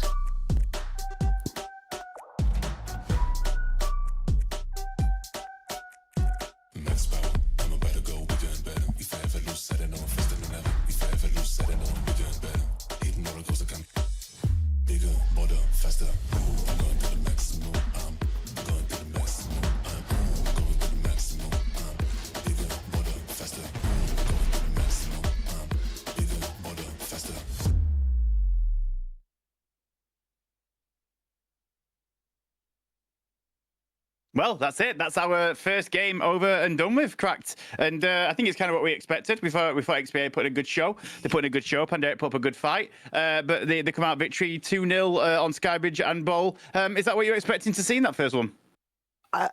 Expecting was an interesting one. I'll be honest with you. I don't think I came into this match expecting.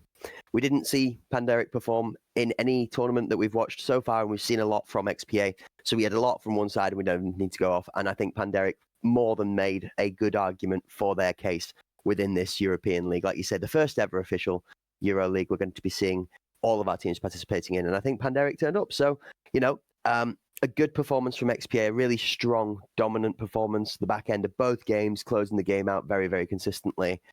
Grenades galore. And yeah, just all round great gaming. A good effort from Panderic, and GG's to them. And we'll look forward to seeing them come back in their next match, which will be later on in our 5-week session. However, we are going to be having ourselves a little break shortly. We're going to be going into a little bit of a 5-minute gap, but then we'll be coming back to ITB and not at DreamHack. ITB, again, a team that we're very familiar with. We've seen in multiple tournaments, some favorable names for those of you at home that I know will be cheering in the chat for some of our ITB members. And then not at DreamHack. I think we're going to be dying to ask them the question until we get to ask them whether they were or weren't at DreamHack. But we're going to get to see what they bring to the table when it comes to the lineup for the Euro League. DreamHack to one side, we've got this amazing event to perform in first, and whether they were or weren't there, let's see if they're here. Let's see if they turn up.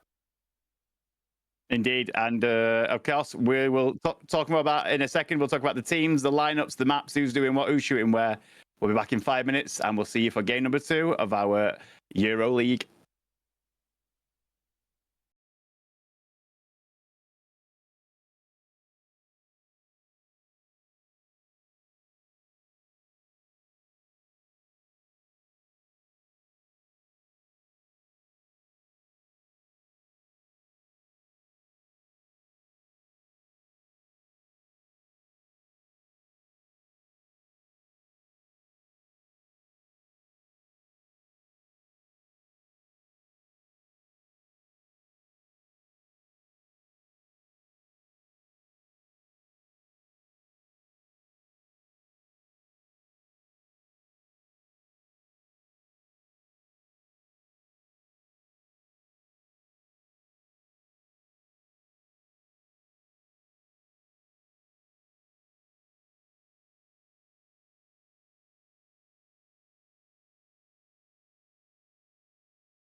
There we are, ladies and gentlemen, and we are back, delivered back from that wonderful Gigabyte Horus trailer there that you guys have just been able to witness. I'm not going to lie to you, TFG. Every time I see that, it just gets better and better. I'm almost thinking ideas in my mind of an animated wallpaper or something. Could you imagine your graphics on your computer just looking that good? Your gaming being that clean, you know? What if they've considered making a game? Whatever that was, turn it into a game. I'll buy it. Done deal. Give me 17 of those right now. That's it. But yeah, Gigabyte. Big shout out to Gigabyte, of course. Correct. Exclamation mark Gigabyte, folks, and that's it. If you want to have that clean performance, you want to see those amazing details on your screen, you want to see your PC running, hear it whirring like those amazing engines in that trailer there, then exclamation mark Gigabyte. And let's be real, folks, we all like to dream, okay? So even if you maybe haven't quite got the pennies in the pocket right now, let's go do some speculating, yeah? Pop yourself, click on those links, jump onto the Amazon shops and go and have a look. Maybe make yourself a goal. Yeah, pop yourself a dream in there to work towards, something to save towards, a new motherboard, a new mouse, maybe a new gaming headset, or even a monitor. Yeah, I've been told that the definition is undefinable because it's that amazing, you just can't put it into words. So exclamation mark Gigabyte for all your gadgets and gizmos that you may need to up your tech in life. Now, speaking of tech, the tech coming into this next match here is going to be the two teams we're going to be seeing, number 3 and number 4, performing in our first official HPL EuroLeague TFG, ITB Shuffle, and not at DreamHack, who I have been told were not at DreamHack. Correct. Yeah. True to their name, they weren't at DreamHack. So if everyone was wondering, this team weren't at DreamHack. Yeah. Correct. And these are one of our invited teams to this HPL EuroLeague. They're going up against one of the arena brand house names and fan favorites, ITB. Of course, you've seen these guys compete many times now, it's going to be their first showing in this league, our second match night of our start. Absolutely, and I'm just looking at the lineup for the two teams we're going to be seeing here. Like you said, we've got ITB, which is made up of our team captain Walker, Goes, Blitzer Girl, Rapid, and Kana, with Ashtray on the bench there, and their coach Train. Now, quite an ITB fan myself, interact with a few of the members there in and out of my dealings within the Discord environment and the EFT arena sort of pub scene as such. I actually stumbled upon Train being, I think, almost drafted in the one day to play in some games with them last minute ad hoc, and was phenomenal for somebody who's never touched the game before in a long time and like really is not a big arena player. Just almost amalgamated herself into the environment and was explosive. So to see that that's the coach they're bringing with them today, that just gives me even more pride. And I think I'm really excited to see how much further we can see this ITB lineup develop with that on the bench there. And Ashtray Pot, someone we know, TFG, from a different team played before, also a name that's almost a household name when it comes to EFT arena tournaments now. Ashtray Pot being just a phenomenal gamer brought to the table. But no, they're going to be going up today against Madmind, Zenor, Frost, Alex, and Top Kevo, without YT on the bench for our not at DreamHack lineup. And, you know, like we said, not at DreamHack, who really weren't at DreamHack. That one's going to die pretty quickly, but hopefully they don't in their games today against ITB. Now, I think it's a mirror match of game one. We're going to see a very tested roster versus an untested roster on our screens. How's it going to play out, TFG, and where are we playing? It's going to be interesting to see. Yeah, I mean, I've got to quickly say, you know, Kada in ITB as a new pickup was announced on their socials recently. Kada being a great Tarkov player. I've seen him play in real life. I was actually watching him last night, actually doing a few ranked games and stuff, and having some insane double kill games. He was the one who did the 316 actually. It was Kada who did it at 316. I saw him last night do it when there was some live streaming. But yeah, Kada's a big pickup. We'll see how he gets on. I think it's his first time we've seen him in this competitive environment with the ITB team, and they've signed him now, and he is an ITB player up against a team that we don't really know about. Of course, invited to this HPL EuroLeague, the first official league of its kind, and invited here to put a show and get involved. And you know, I'm sure they'll be excited to get involved and play against some of these people that we've seen in multiple tournaments in the past. Potentially, we see the same again. You know, we see an unknown going up against a well-known again, just like the last game of XPA Pandaric. We're going to see can ITB continue, you know, their performances that we've seen from other previous games and close out a victory in their first game here in game 2. We're going to see that. We're going to see that soon. And of course, we need to know where they're playing. Map 1 is going to be Bowl. So the bowl, we've just been on bowl, of course, with our last game, and we're starting on bowl this time. And it will be not at DreamHack, will be defending on that one. So we're going to see, first up, ITB attacking the defense of not at DreamHack on bowl. And then our second match, of course, it is 2 maps regardless of what happens. Teams can win, lose, or draw. 3 points for a win, 1 point for a draw, 0 points if you lose. Of course, two maps is needed for victory. 1 each is a draw, and no maps is a loss. I don't know why I explained that to you, like you don't know how that works, but we do now. Of course, so we're going to go bowl, and we're going to see ITB attack, not a DreamHack, and then we're going to go to Skybridge on the second map, and that will be ITB defending against not a DreamHack on Skybridge.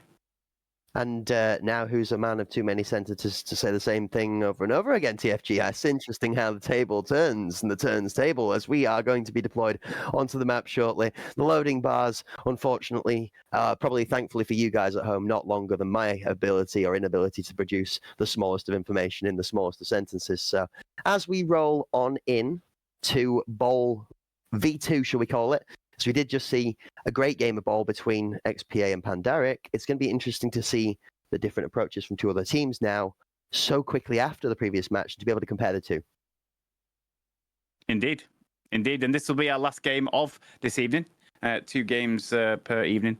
So nice and quick. So not like these recent events that we've seen where we've been here for 5-6 hours seeing non-stop action. Of course, that's not how leagues work. Leagues are games over a long period, and the top team comes out who's most consistent over that period of time, and who comes out on top. Of course, we kind of briefly touched on this earlier, Krat. These guys are competing for £10,000, is it? I believe it's a lot of money for this league, right?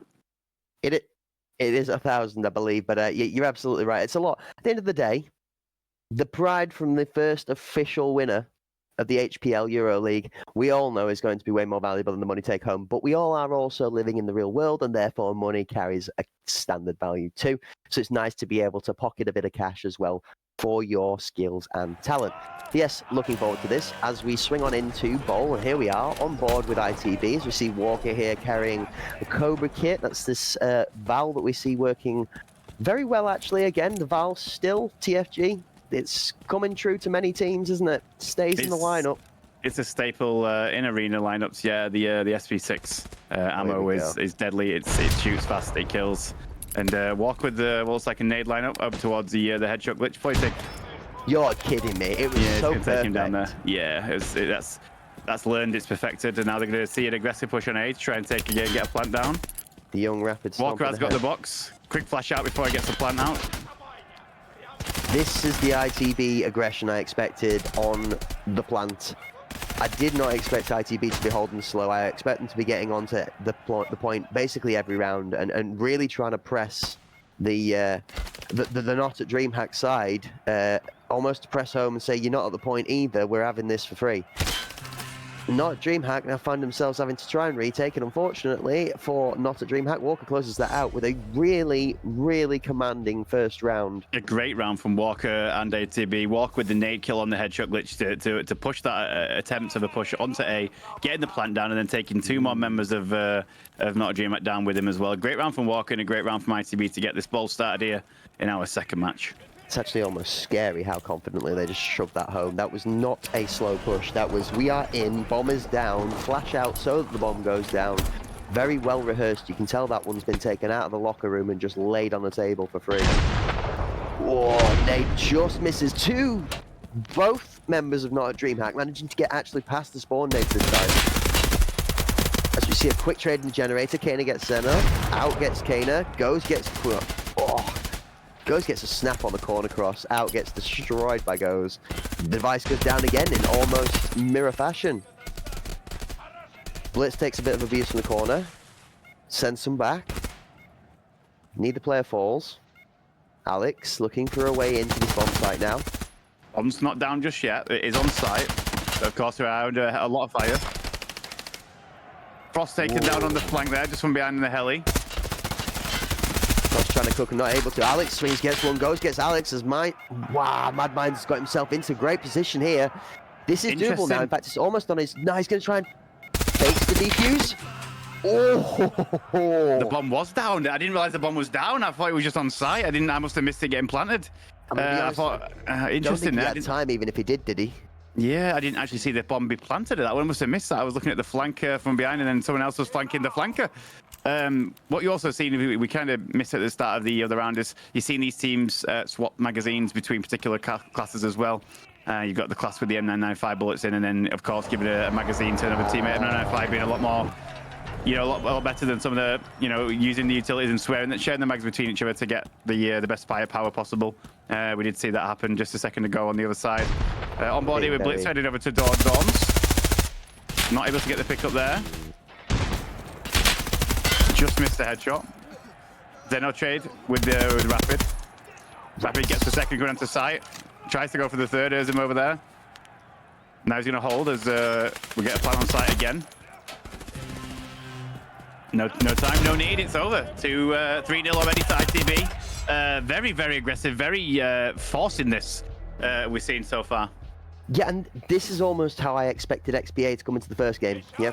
I mean, I know they were defending the first time around, so they weren't on the plant, but this is very much what I expect from an attacking team within this HPL Euro League. I expect them to come to the table with the bomb on the back, with a plan to storm the point. Be it an A point, be it a B point push, I expect a very aggressive approach towards getting the bomb on location, because if you go down and the bomb gets dropped near the location, you're in a much better position to recover and replant than you are if you just get picked off with the bomb in no man's land on your way. We are seeing a slower attack this time from ITB.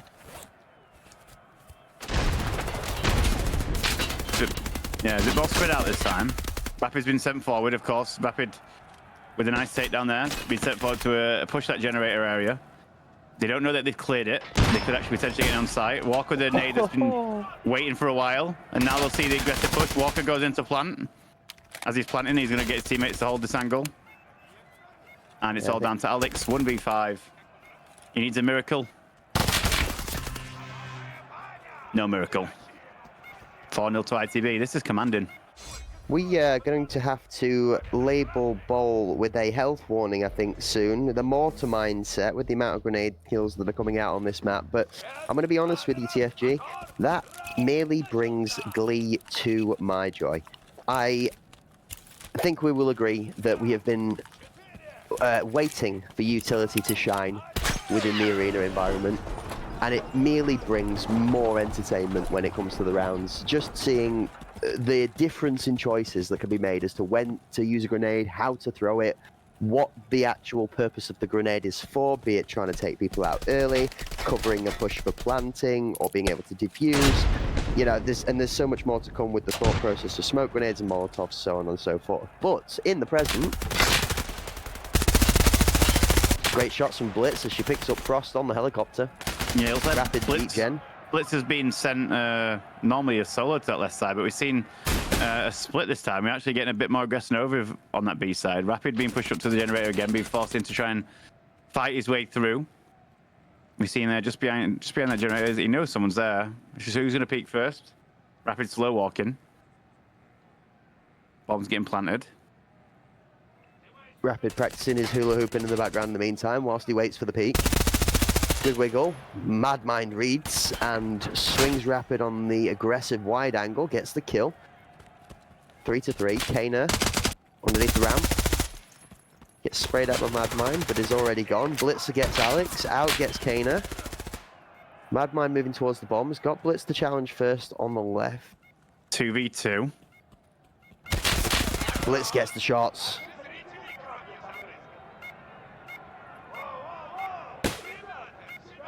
Did he get him? Did that flash work? Did he flash him? I don't think so. No, just behind it. It Gets was. him with the headshot though. Great pickup. Bomb plant over at B.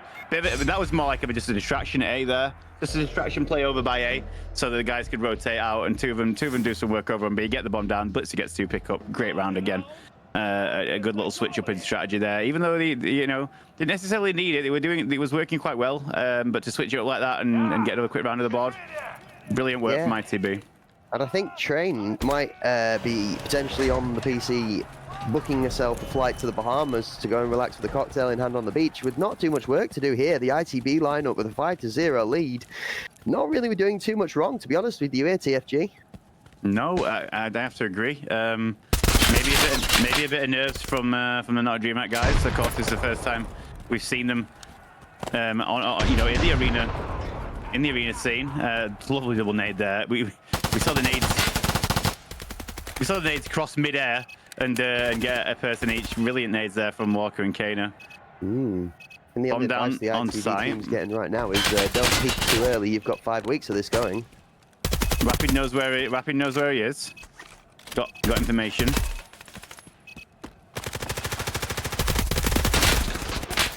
Oh, I reckon that was a good hit count, but doesn't go down. Rapid goes down to Mad Mind, and it's left to Ghost. Not a DreamHack going to get a round on the board here. I think that's what ITB was kind of playing for, and I mean, that would be one way to set the mentality into the minds of your opponents, wouldn't it? You know, 7 other teams to fight against in 5 weeks, and you want to stamp out a 9-0 victory. That really would send a message. So, not at DreamHack, I think, fighting this round for everyone in the tournament at the moment to show that it's not going to be such a tough task. Goes not too sure whether he's shooting blanks or needs a little bit more time on the aim trainer as Mad Mind puts him to rest. And that's it. Not a DreamHack take the first round. There we go. Congratulations. That's what we like to see. So it's nice to get around on the board regardless and not get whitewashed. So well done to DreamHack. I'm going to call them DreamHack from now on because not DreamHack is quite a mouthful. There's a lot of syllables, isn't it, Cracked? I'm going to call them DreamHack. Yeah, I'm wondering if Goes was a little bit distracted by the new scent of competition there, as it was a little bit whiffy on the spray. Goes uncharacteristically inaccurate in that little challenge there. I'm wondering if he's been a little bit nice and introducing the guys at Not a DreamHack in softly. More on that later, as we'll be back on board with Goes and his challenges within the game in the coming rounds, as we are here with Walker and his grenade goals. Normally pretty good. As we see quite an aggressive push actually from Not a DreamHack, and it works. Walker goes down. Kana and Goes though slam the door shut on Zenna and Madmind. That generator push is so strong from the ITB lineup, and it's just showing dominance. Rapids get out. Alex gets Goes to the trade. The Blitz gets crossed. 1 left now. Alex last man alive versus 3. Rapids having a great game over there by the generators. And there's he's dominating the generator area. He's pushing up. He's winning most of his fights. I think we've seen him take him down once, maybe. He's having a great game over there by generators. He's reading them left, right, and center.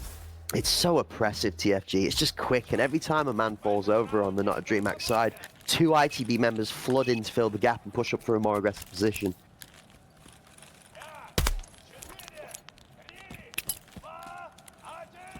We're going to see some more nades here. Let's have a look. We're going to see another aggressive A push. Walker consistently taking the bomb, by the way. Obviously, this is a strategy they've worked on with Walker using the nade, then going in with the... Oh my, Mad Mind with a mad bomb. Out gets Kana. Not a DreamHack with a commanding lead in this round as Blitz fights and... What? Half HP. So, Blitz good for 1. Not a DreamHack having to throw 1 member for half of Blitz's health at the moment, as she is also asserting some dominance. And there's the other half.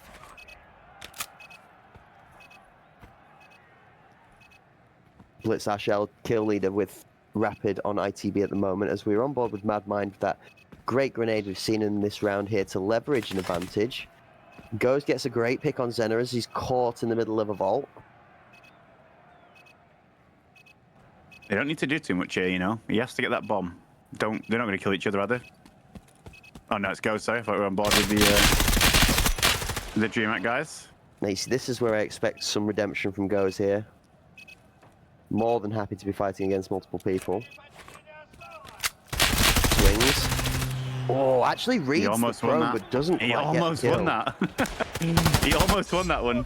Close. Close. Fancy chances there. I like this confidence though. You've got to swing that. I love seeing this from players. You know, it's the one thing that really grinds my teeth is when you're not keen to challenge. You're in it to win it. You're not in it for a draw. You've got to push those. You've got to have confidence that you can win that swing. You can win that challenge, and you can find the headshot.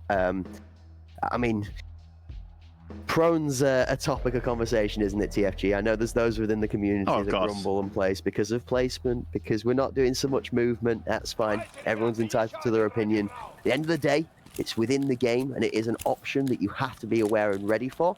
it's really good to see players not being afraid of that and being able to challenge, read, and almost actually convert on it. Because I think if Gogs gets out of the pinch there, he's out of the choke point, and then he's got a lot of agency to actually take that home.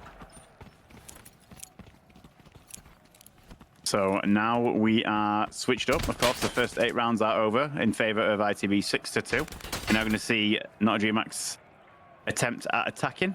And of course, with the bomb. Madbind with the bomb currently on his back.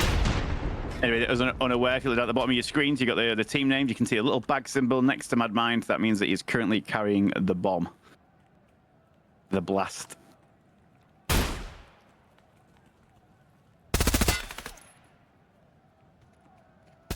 Bit slow. Someone's rotating behind. There's a flank here. Oh, I thought Blitzer would have taken that one. So did I, actually. I'm backing you on that But one. Walker takes it. Whoa. And it's fire. Goes with a double. Goes with a nice double there. Yeah, good rotation, good flank behind there from ITB. Being aggressive on defense is one way to go around it. They obviously saw that no one was over by the B site. Flushed around. And all of a sudden, when you've got 2 people coming in from behind on heli, you need to make a move. You got to go forward, you got to go back, and then all of a sudden the round's over. And a successful round on defense from ITB. Yeah, absolutely. That's it. Goes showing that if you put enough bodies in front of him, he will be able to take them both out. Better clean up there from the ITB lineup. And again, I mean, confidence throughout. We've seen very minimal unforced errors, TFG. If any at all at this point. Okay, it's like a heavy A. Oh, that's a lovely jumping, swinging, shooting, beautiful takedown there on Kano. Yeah, I think Rapid's going to have a few choice words for his gaming chair after that, as Alex goes in the corner.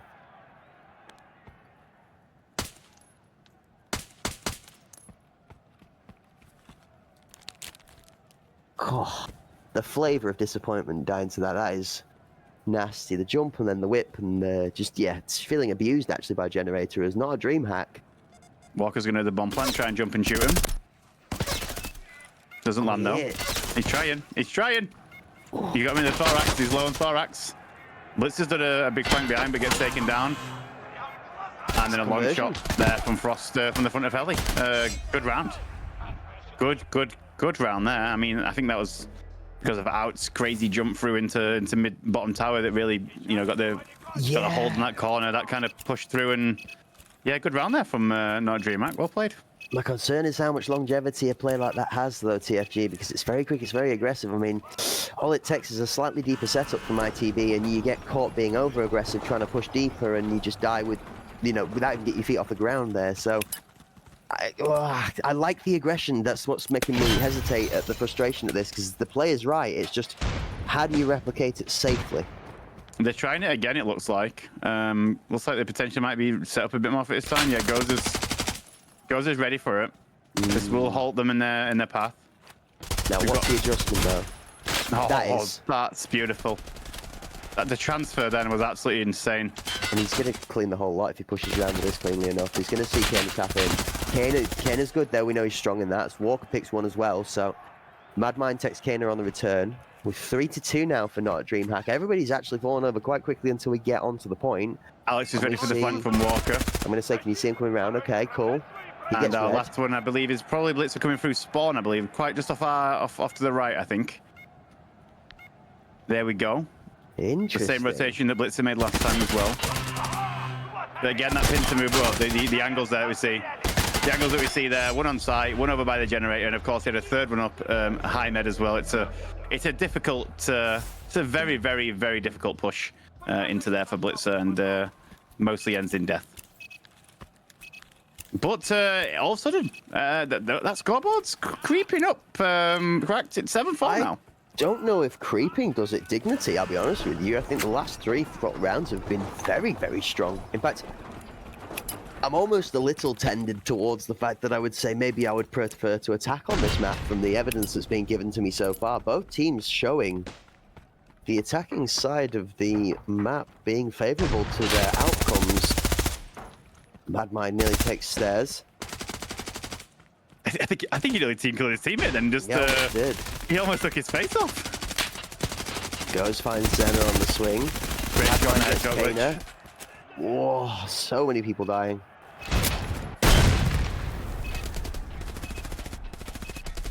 4v2. ITB have come out with the numbers. Bomb's in a really tough spot. Big control here for ITB. Walker's going to rotate round. Yeah, and this is what getting yourself a 6-7 round advantage in the first half is worth. Okay, now it's a bit difficult. Now the generator spot has been taken by Alex. Now we're in with a shout. 2v3. Alex is backed off, though. They don't know that Goes is down there, I believe. I don't think they've heard him. Although if Frost comes round, he's slow walking. He's probably potentially going to get the drop on Goes here as he comes around the ambulance. There's potential that he gets the drop on him here. Time to see whether Frost is going to sink or swim. 3 and 10 so far. Maybe this is his time to shine, or whether we're going to look to Alex at 11 and 7 to make the play. Alex challenges, gets taken by Blitz, so it's all on Frost now. Frost is not giving his So position close, up as well. so close. And, Yeah. Goes. Right idea. But I think Frost was just a tad bit slow getting up to the ambulance. I think he was trying to potentially go around to B, maybe. But then he obviously, that was abruptly ended as his teammate went down. We've seen a lot of success from teams grouping together, 2, 3, 4 men pushes, being quite explosive and dynamic, but strong in numbers. I think you made a good point. There definitely was the cook on for the 2v, almost comeback round, but I think once it got to the point that it was just the 2 of them left, I think he'd like to see them to group together a little bit more to try and make that play. Mad Mind actually good back off before the flash goes off, but then Kane are good for a double down the lane. Mad Mind trades one back and then goes down to the one up top of the ramp on top of Med. Alex goes. Frost goes down from the lane. Blitz takes that one. Alex to save this first map. Well, ITB are going to take it 9-4. A respectable scoreline, of course, for the debut of Not a DreamHack.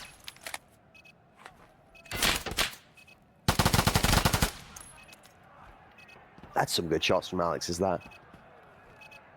The mutant can be quite difficult to control from that range.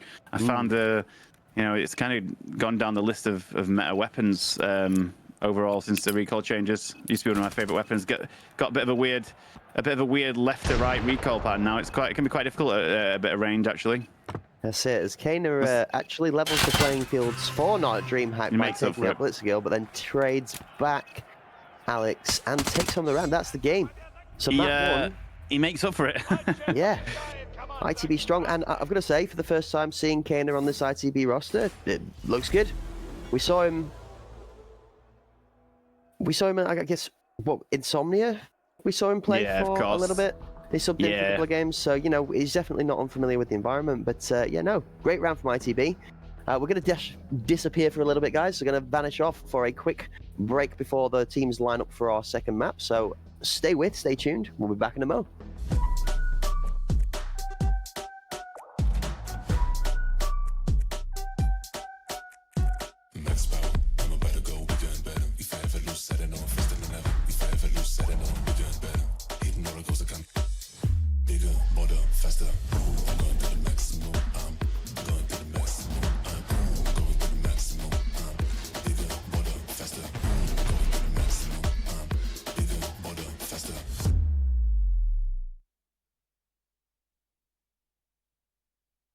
Bigger, bolder, faster. Gigabyte or exclamation Gigabyte in the chat. Click the links in the chat. Go over and check out some of the products from Gigabyte, the sponsors of this HPL EuroLeague, along with Battlestate Games here on this wonderful Wednesday night. I like that one actually. Bigger, bolder, faster. That's a good little memento, not only for, like you said, that exclamation mark Gigabyte grand gadgets and gizmos you can get for your PC, but also a great tagline for our first ever HPL official Euro League. Bigger, bolder, and faster is what we are seeing when it comes to the attacking side in the ball map. Very commanding and dominant performances from both teams in the attacking side of things. We did see a strong performance, so much from ITB that the mountain was left too big to climb for Not a DreamHack to be able to pull that one back. But we did see them make a very good go of it again. So, similar to the first match, played out as we expected, but a good attempt from Not a DreamHack, and we'll be looking forward to seeing them in the second one. Which, TFG, where are we going round two? What's the architecture look like? What's the scenery? are going to Skybridge. So we saw Skybridge Bowl in our first match of the night, and our second we are seeing Bowl Skybridge. And Skybridge ITB will be starting on the defense side, so we're going to get to see not a DreamHack's attacking prowess on Skybridge, of course. We saw the last round where it was quite even actually in the first game of the day in the XPA and Pandemic. It was 4-4, I believe, and then XPA dominated on the attacking side. So we're going to see a reverse of what we just saw on there. But again, we have to say respectable score. 9-4 is not an absolute whitewash. Great showing. I think they kind of fell into it a little bit there, didn't they? They kind of got into it a little bit. It was a really, really strong start from ITB, and particularly the first 2-3 rounds, it was in and out, got the job done, and you know, I think not DreamHack were kind of like, oh, this is tough, and they kind of got into it, didn't they? It was nice to see, you know, like the give and take between the teams, where we saw ITB being extremely aggressive, and then we saw Not a DreamHack learn from that aggression and produce some of their own, and then we saw them kind of fall prey to a little bit of over-aggression and experience there, where ITB caught them out on the reflection and the reaction to their own style of play. Speaking of give and take, I believe we are going to be doing a little bit of giving, and you guys at home are going to be doing a couple of keystrokes to take some gifts and giveaways from ourselves. I believe it is an exclamation mark HPL. TFG, what are we playing for? We're playing for a full arena game code. So right now in the chat, type exclamation HPL. Of course, our HPL EuroLeague official first of its kind that we are presenting here tonight on day number 1 of a 5-week extravaganza of arena gameplay. Exclamation HPL in the chat, and one of you lucky guys or gals are going to be winning a full arena game code to jump on and play some of this for yourselves if you don't already own the game already. So exclamation HPL right now. Everyone needs to type it in the chat to be with a chance to win on our giveaway. Maybe you are the next Stranger Ping, that Ace, Bakizi, you know, maybe you are our next Stickinson, or the ashtray pot we never heard of with our AXMC magical plays. If all you need is an arena code, well, exclamation mark HPL, and you can give it a go. You never know. Moving back on to our action we're going to be falling into, and the gifts we're going to get given by the entertainment provided to you tonight by ourselves here at the HPL EuroLeague, partnered up with Gigabyte and Battlestate Games. We're going to see ITB and Not a DreamHack show us a different version of, like you said, Skybridge. I wanted to pitch something on reflection. We saw Panderic with a very good A-side play, a lot of strength there. We saw XPA test them on the B side and maybe find the weakness. I definitely think that both teams have to come very prepared for both points with the play on Skybridge. I know we favour different sides and each of us play to our strengths, but if you've not tested that B side out and you're caught lacking, you really are going to have a tough time contesting B. And if a team read that of you early enough within the game, the way that the volume of games required to take a map goes, you're going to find yourself in a really, really tough spot, having to essentially imagine you attack into that and then you have to defend second. And they're always planting B, holding Skybridge from platform. Oof. I would not like to be in that situation. Lots of mind games come into play when it comes to particular attacking objectives when you only got A and B. Of course, both teams are going to practice a lot of attacking and defending on both sides while, you know, practicing for this EuroLeague. But what sometimes can happen is mind games is where, you know, 2-3 rounds in a row it's not working, and then you kind of rip up the game plan and you just send it, and that's where the better shooters come into play. When it comes down to there's not really a strategy and you kind of like, right, let's just try this and let's switch it up and do this. This is where pure aim and instinct and hours in game really do shine, where you've got the just better instinctual gameplay. That's where it comes. But it's about sticking to strategy. You know, do something you've used, you've planned, you've practiced, and stick to it. If it's a couple of rounds don't go your way, you know, do you rip up the playbook and Hail Mary the other side? Do you switch it up, you know, or do you stick to the strategy? And is it going to pay off? You just had a few bad rounds. It's the mind games that come in with this is next level sometimes. That's it. And I know we've been battering and badgering y'all in the chat with the amount of entertainment we're going to be bringing you here from the HPL EuroLeague, the first ever official EuroLeague brought to you guys when it comes to EFT Arena. But whilst this is all going on, there's also going to be a heckload of prizes for you guys to be able to win just by being here. So I'm being told that the airdrops have been increased to over 9,000. We're going to be seeing planes left, right, and centre. And our Hunt Premier Tournament Organisation group are going to do 8 days of drops on the 21st, starting 23rd of August. So we're going to have some EFT tournaments going on. There's going to be arena show matches. There's going to be private server EFT events. We're going to have prizes. We're going to have giveaways. There's going to be amazing casters. There's going to be billions and bajillions of you guys all in chat interacting and having a great old time. And if you're in the UK or hopefully anywhere else in the world that's enjoying this beautiful weather at the moment, there's going to be sun shining on all of it. Glorious, glorious gold, glorious prizes. I mean, what more could you possibly want, TFG? I hear 24/7? 24/7 drops, yeah. So the drops train, which will I think pass around between the Hunt Premier channels and partners, and but what it means that you'll always be in a drop stream. So if we all love drops, we it's always fun. It's always nice when BSG put them on for us. And of course, Hunt Premier are going to be doing that and hosting it all the way through 24/7 for those I believe those 8 days straight through. So get yourself in there, lurk away, and the drop should come reeling in basically. But yeah, loads of exciting stuff coming. Hunt Premier is the place to be for all your arena Tarkov, everything Tarkov related. They've got amazing tournaments, whether it be private server events like you've just mentioned yourself, where it's just equal accounts and everyone's on a level playing field, or if it's arena leagues like we're playing tonight. Hunt, I've got the best in the business. That's it, absolutely. And I'm having a whisper in my ear here. Somebody's saying to me that there is no ticket to get on that Hunt Premier drops train. I've heard it is a free hype train ride, and the only way to purchase a ticket is for a window seat by leaving a follow on your favorite channel that you stop by during that drops train. So guys, remember, whilst we're out here in the entertainment scene on Twitch, follows are for free. They don't cost you a penny, and they help everybody that's out there putting their effort and hard work in the background into getting these things brought to you live by giving them a little sort of tick to say, thanks guys, we appreciate what you're doing. Follows are free. Make sure you share that love around. And don't forget, if you have a Twitch Prime, to not give it to somebody is a crime. It is literally a free way to help pay somebody doing what they love to do. So guys, spread the love and share that enthusiasm that you're enjoying from us on screen back to the guys that are bringing it to you here. Maybe it's Hunt Premier. Maybe you stop by a TFG stream when you see those friendly guys taking part later on in the weekend, and you get to support not only a great caster, but potentially a great competitor. We'll see. I'm looking forward to looking at that later on in the week, TFG. Are you nervous? Talk to me. Come on, let's be real. Absolutely not. Yeah, absolutely not. I've played many tournaments and things like that in the past. I'm too old to get nervous now. It's just we got a team together to have some fun. We want to throw our hat in and have some fun and enjoy it. We got a bunch of guys playing Blast Gang a lot. We thought, let's give it a go. Let's get involved. Arena needs more. Arena needs more teams and competitors to get involved with it. So why not chuck our name in the hat and have some fun? It's all about fun with me and the team. So I'm excited to get stuck in later in the week. Tomorrow, our first game, I believe. Yeah. Last call on the giveaway! HPL. This is your last chance. If you want to be in a chance to win an arena game code right this second! HPL in the chat. And we're going to be closing that giveaway in a quick second before we move on to our second map of our second match between ITV Shuffle and Not at DreamHack.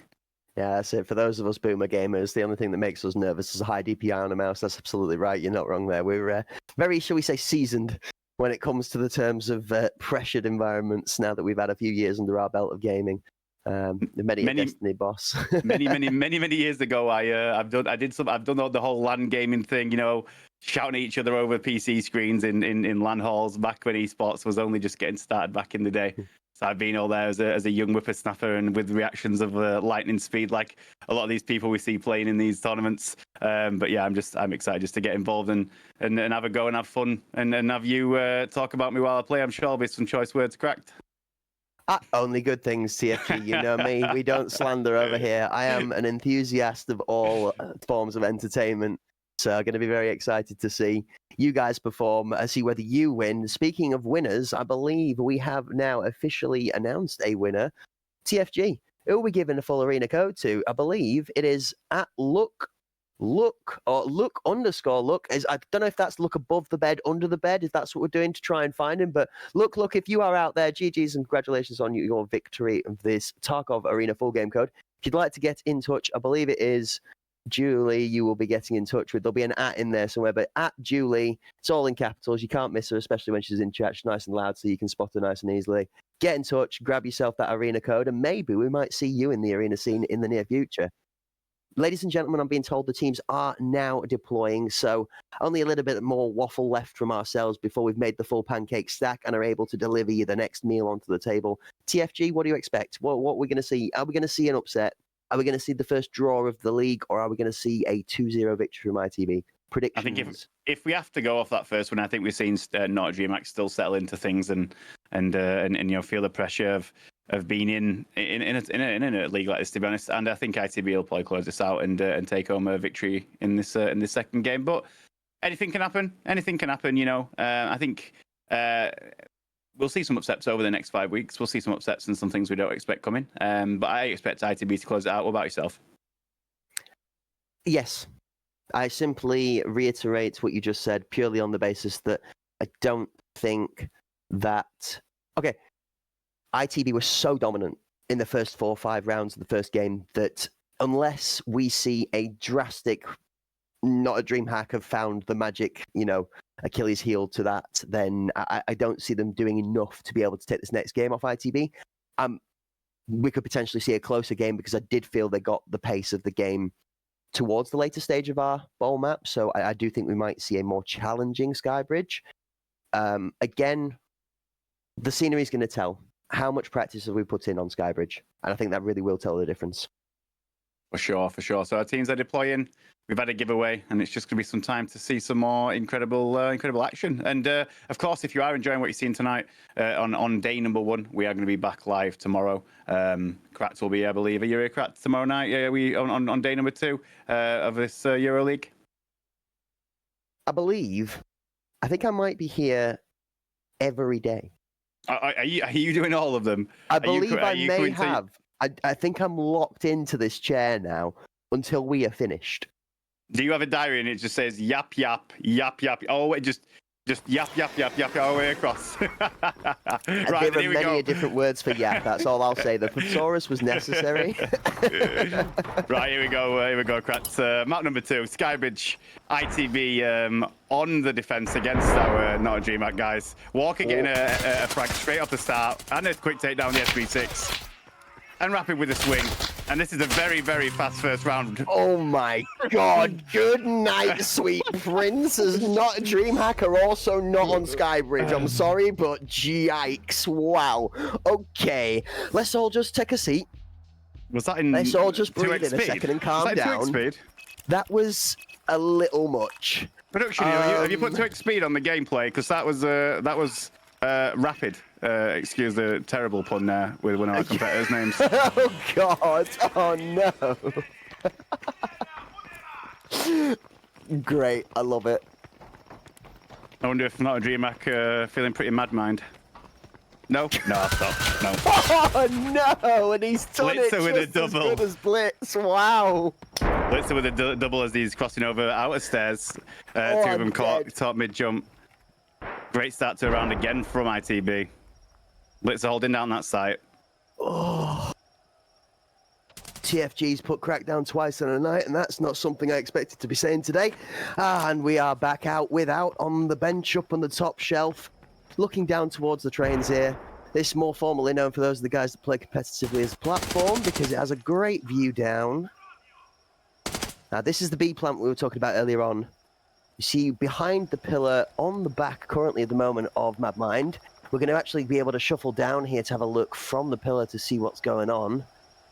There we are, on board with MadMind. Madman making the magic.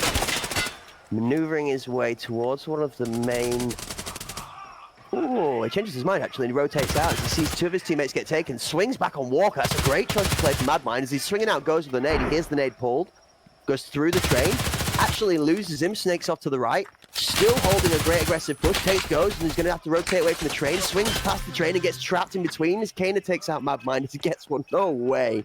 I thought he was going to do it then. I thought he was going to do it. I thought he was going to. He was in and out and all over the shop there. That was. I thought he was going to pull it off, but he just gets taken down. It was pretty rough round there for not DreamHack. Losing 2 instantly to Blitzer with the double as they jumped over.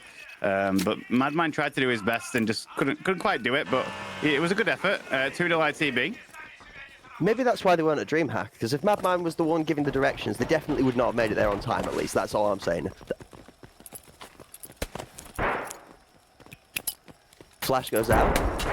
Frag goes out. Walker gets one with the frag. Rapid throws him following Doesn't find one. Out gets a return on Ghost, so we're one apiece currently just from the bombs.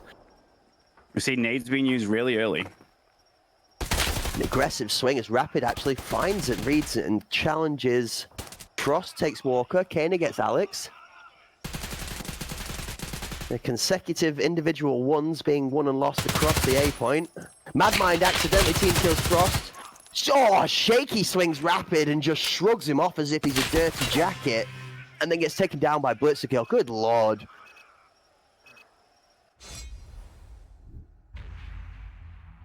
I understand the winning and everything, but it's not Rapid's day when it comes to being done dirty a little bit. That's twice now we've seen Rapid getting the unfortunate side of a bad peak. Wow. Oh my. Also, it's 3-0 to ITB. You say all of a sudden, you're absolutely right. We only just started this round. I would be surprised if we've had more than a minute's worth of actual gameplay so far. It's been so quick. I think. Did you say you think it might be a bit slower? Bloody hell! It's Speedy Gonzalez. This is Rapid. This is really, really quick. Let's walk with another quick takedown. Whoa, that grenade was short from Madmind there. That's a shame. Was it a fake? No, we're just... Okay.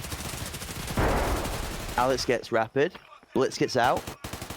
Counter rotation from Madmind as he transfers back, gets the call, points towards B. Frost is deep in below train. Madmind on the bottom takes out Blitz. Frost finds Kana. A really aggressive push from Frost here, actually, but he's got a great position now. Madmind on the points is a good plant. Gets this down, and now this is hard. This is real hard for ITB. I didn't see the ITB players go disappear then. I thought it was still in the commanding in terms of numbers there. I didn't see it was just down to goes and not looking to get the first one on the board here. Whoa, Goes might have something to say about it. There we go. Days. Goes. That's more like the Goes we know. Goes ham. Oh, goes down. Good effort though, very good effort. The double there was beautiful. Little swing to pre-fire as he came around the midsection there. That was lovely. Good effort from Goes there. But first shot of the ball from Not a DreamHack. That'll be nice.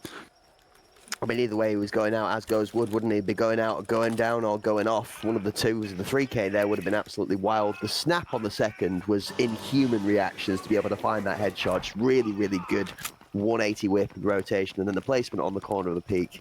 Just okay. Phenomenal. We've seen heavy B push here. That's brave of Madmind to contest that mid open. The only one there, isn't he? Is he the only person across here now? They don't realise, but they've got numbers. They've got numbers right now on B, but they're just not being fast enough before ITB rotate out now to contest this B site. So we see Out rotate round there. We've got the long hold up top. We've got Out almost midway down blue. Rapid finds Madmind in the middle lane. Red lane's being held by Frost, who's actually now rotated. Wait a minute. TFG. We've lost the bomb in spawn. And Rapid searching for players trying to find it. He's going to get found out by Frost. He actually beats Frost in that there. Rapid gets taken out by Alex and goes down to Goes. We find ourselves in a 2v1. Walker Goes against Out. And that is round number 5 to ITB. These are some very fast rounds. I don't know how to say this. What it looks like, what I'm seeing in this particular one is we've got Not a DreamHacker doing an offensive push on B, but it just feels a bit non-uniform. It feels a bit uncoordinated is right. Yeah. It feels like we're getting in there, but they're not taking advantage of the numbers. They're sacking, particularly 4v1 right there. I think what they're not getting in and capitalizing with the numbers, and they're getting picked off, and then all of a sudden you got Rapid behind, and it's over. And it feels a bit non-uniform. Is the way that I would say it is. There, it's just there's no close, there's no finish on the play. I mean, we saw them push into B, had the time, like you said. We didn't close and get the plant down. They noticed that ITB rotated, and we could see from where the bomb died that they were trying to counter-rotate the swap. So they were actually trying to tempo swap them from B to A as ITB rotated out, but they died halfway around, which is what left the bomb in an awkward position. So there's clearly good ingenuity and crafting there. We're just not able to fully flesh out the plan. And it's down to exactly like you said, that hesitation and confidence in not being able to just, I guess, put one foot in front of the other and do it. This feels better. This round feels good. We've got 5v3. A slow push towards. Walker's now given up his position and they know where he is. He has rotated out that spot though. And all of a sudden, 3 quick takedowns, 4 quick takedowns, 5 quick takedowns, and this is what I'm saying. Are they going to switch this up? Are they going to, like I said about earlier, are they going to stick with this B plan that's clearly not working? It's not working for them. Are they going to switch this up? Are they going to try and maybe go A? Or do you reckon they're going to stick with the B? This B is not working. ITB are too fast to rotate out, and what's happening is they're getting inside. They've got the numbers in sight. Blitz is putting down long range of fire and slowing them down a little bit, and that's kind of slowing the speed of their attack. And then also ITB have rotated back round from A, knowing full well that most are on B, and then they're just being outgunned in the middle. And it looks like they are, but it also looks like ITB have gone A as well. They sent 4 to A and 1. Oh, what a nade from Walker, the top of the stairs. To get the distance on that is unreal. I cannot tell you how technically difficult it is to actually get that all the way to the top of the stairs. There's like 3% give on that hitting the roof and not making it, and it nearly killing your own team. That's how difficult that nade is to that distance. That's so crazy. Oh, Rapid wins that! Xeno was prone with bomb, holding the angle, and Rapid swings and still takes him down. That's going to be a painful death to stomach right there. And again, it comes down to the last guy, 1v4 against ITB. Bomb's in ITB's control, and he's got his back against the wall right now. I really like the confidence out of not a DreamHack here. I know we were kind of memeing a little bit of the name and them not being at DreamHack, but I have to say that they've kind of taken ITB into what would be the harder of the 2 points. They've tried to challenge their B knowledge, knowing full well that ITB are very comfortable on here. They've played a lot of this map by now, and they definitely know how to play both the B and the A side. And we know that coming into this, but you don't know how much scouting not a DreamHack have done. So to say that they've been confident enough to challenge them on the harder half of the map, I like that a lot. Yes, it's a 5-1 ITB scoreline, but I think you could agree, TFG, that we could quite easily see this be a 3-3 at this point too, from how they've played so far. I agree. Goes laid down. He's going to get some ankle shots here. He's going to walk straight into him. I mean, the difference between the two teams at the moment is the confidence in closing out from ITB and Rapid slamming an 11 kill lead at the moment, alongside Walker, who is doing Walker things. There is no way to describe it. Just, he turns up, he performs. He is consistently on that kill leaderboard, up there within the top 2, 3, if not the top person for frags. And he's going to be in the chat, in the voice channel, saying to them, push for 7, push for 8, push for 9-1. We want to make this as confident a victory as possible, Yeah, I agree. And, you got the kills there, from Rapid and Walker, but massive shout out to Blitzer over on that B site. Multiple times had 4-5 going that way and give great comms. Teammate have come around and support, and she managed to stay alive on this site, laying down fire, and just as important team-wise. Even though, kills are not up there, but the comms and holding off this site until, teammates arrive for backup is good play. And a good introduction from Kana on the same point, I'll give that. We'll come back to that in a second, as we're actually on board here with Frost, and it's that goes outside TFG that's holding him here, because this could be a bit of a messy fight in a second. It could. We got bomb site over by KFC. It is a heavy A push this time. It is. Good pre-fire, but just Kana holding his ground. Good elevation from out, finds goes.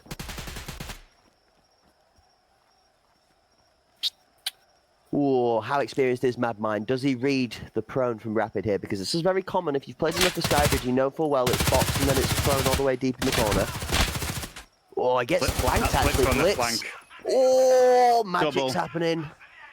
I saw that coming. I saw it coming underneath the Eskies. I was about to say Blitz was making an aggressive flank this time instead of holding B. And now ITB are on the aggression while on defense right now. They know where the bomb is. Blitz is just going to hold the bomb in that alley. And not DreamHack has got all the work to do right now. Blitz finds Alex, and Blitz has taken 3 from that flank, which you absolutely called out there, TFG. Great round there. On. Great round from Blitz there. 3 kills from the flank all the way around. Again, just not... They were holding that A site, a couple of pre-fires, but you've got to force something. You've got to save one of those nades. You've got to save a flashbang. You know, you've got to force something. You know you're open to the flank when you're committing 5 to A site. You either A, need to get one person holding back and covering that flank that Blitzer took advantage of, or you need to commit and you need to push and get that A site. Whether you take a few casualties on the way, you know, you have to commit and get the bomb down, and then you find yourself, you know, switching sides really with the remaining players that are flanking, like Blitzer and whoever else that come around that way. But it just wasn't fast enough. Blitzer snuck in behind, and we're finding ourselves in a 7-1 scenario. Two rounds to go for ITB to take home the victory tonight. Yep, and a great introduction from Kana. I'll always scout this. I'm not one for really boasting too much about having the highest kills in the game, because, as you say, you know, the kills aren't necessarily everything. If you don't fire a single bullet in the round, but you give all the crucial information that gets your team the positioning for the round, it's just as valuable. And I'll give a little nod to Kana in his introduction here. Maybe not so many kills, but only 3 deaths. Playing his life, really valuing his life, and being able to back Blitz up in all of those really good pushes you've made the point towards there. Enabling her to be able to get these flanks off and good communication and solid backup. Now that's an interesting grenade from Kana there. That was a nice, it was actually a nice grenade. You know, you don't just see people rotate around through that little area and right peek that. So that was a good push and aggressive push from Kana. It got a bit unlucky that no one pushed round. He went into the middle instead, but they've got them all over at B, and now they've flipped round and they're about to plant an A. Ah, the smarts. Think about this. This is made and built inside the ITB mine before they've left spawn. So they're making all the noise over towards that B push. Even with that grenade there from Kana, it doesn't find anybody. It just makes audio. And then ITB have slammed 2 onto the A point. And they're looking to plant on this A point. The bomb's actually not on a back at the moment. Down we go. That's a great pre-fire on Kana. That's a great pre-fire from upstairs. Walker finds Zena. Rapid on Rapid, trash can. yes, Matt. What? Rapid. A trash can is a disgusting spot in that corner. No one checks it. You can kind of stand slightly elevated and shoot over there, and that's... Sunset off left. Yeah, he needs to kill and instantly plant. Instantly defuse, and it's over. Good try, though. Good effort from Frost there. Time ticking down. It was always difficult. Once it gets down to those last 10, 15 second mark, it's always difficult to get the kills you need and get the defuse all at once. And what happens then is the person who has got the it planted just runs around and stays alive, and that's all they got to do. Just run around, stay alive, listen for the defuse, and if they start to defuse, you swing in and you tap them in the face, and it's actually quite a powerful strategy. I'm impressed. Rapid, the final boss for this not at DreamHack lineup, to be able to get themselves a second round on the board. It's not looking like it's going to happen, is it? I mean, 9-1 is not a scoreline I expected to see at all today, to be honest with you. But given the strength of preparation that has clearly been put in by this ITB lineup and the aggression that it's been delivered with, it's been well deserved. Yeah, I agree. It's been commanding. It's been big and bold, eh? Just like our sponsor, Gigabyte Horus. Speaking of big and bold, going to need 2 big bold members from ITB to be able to close out the 9-1, as actually not at DreamHack take a numbers advantage in this 10th round here. 3-2 left alive. Frost, Alex now. Goes levels. Walker holding from what we like to call the position of power in this sort of scenario, which is up on the platform. Just checking for the flank from behind. He knows he's got Ghost covering him down here. Ghost hasn't had audio from our not at DreamHack player on the right, as we see Out crouched down there. So he's backing off. They're both making a call. They're going to go away. Somebody's here, aren't they? Yeah. They're going to go away. They're going to rotate back around and go away, just like last round. Will DreamHack recognize this is happening? And yes, there you go. They're pulling out now.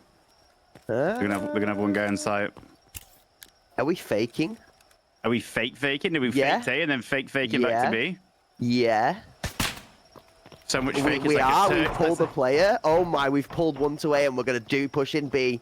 It's going, and it's really going quick. Now, Goes has got to get through this red train and hold pressure. So Walker gets this plant down, gets swung on. Does he get time? 1, 2, 3, 4. And he just gets it down in time. Okay, so... Oh, Out finds Goes, though. 1v2, but the bomb's down in a great place. Walker's got the info. Doesn't quite get the read. He just needs to hold time. He just needs to play for time. He's going to know he's going to get flanked. He's going to have to push out shortly. He does push out and gets taken out by Out. Does he have enough time? Yep, more than enough time to defuse. Good work from the not at DreamHack team. I expected ITV to close that one out there with, was it Rapid and Walker? Was it? I expected to close that one out. But yeah, another round on the board. Well played to not DreamHack.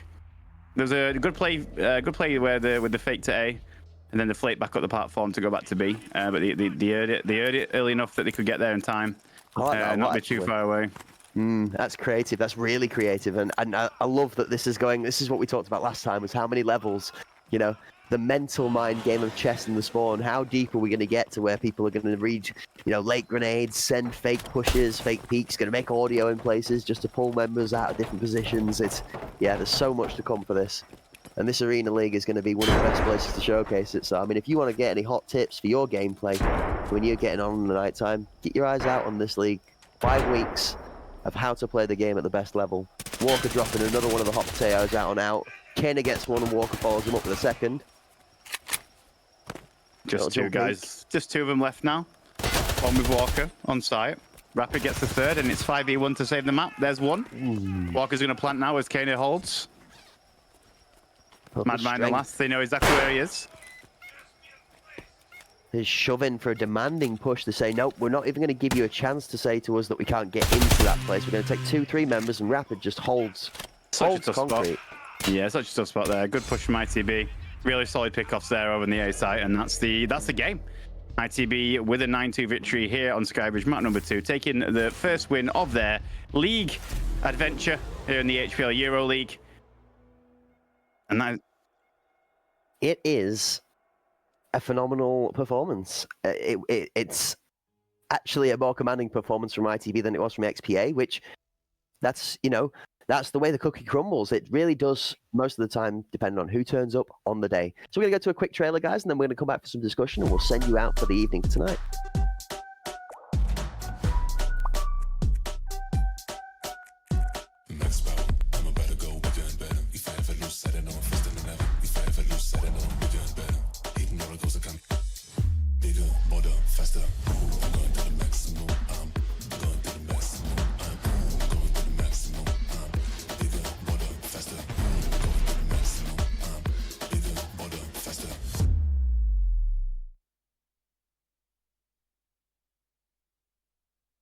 Bigger, bolder, faster. ITB were bigger, bolder and faster than not a DreamHack tonight in our second match with a commanding victory on map number 2, taking the win 2-0 against not at DreamHack. Commanding performance from ITB, what I kind of expected. You were kind of open to see what happened, but ITB being a powerhouse in the arena community for quite some time now, kind of showed up and show why they're here and why they've been around for quite some time now with such a strong roster in this tournament.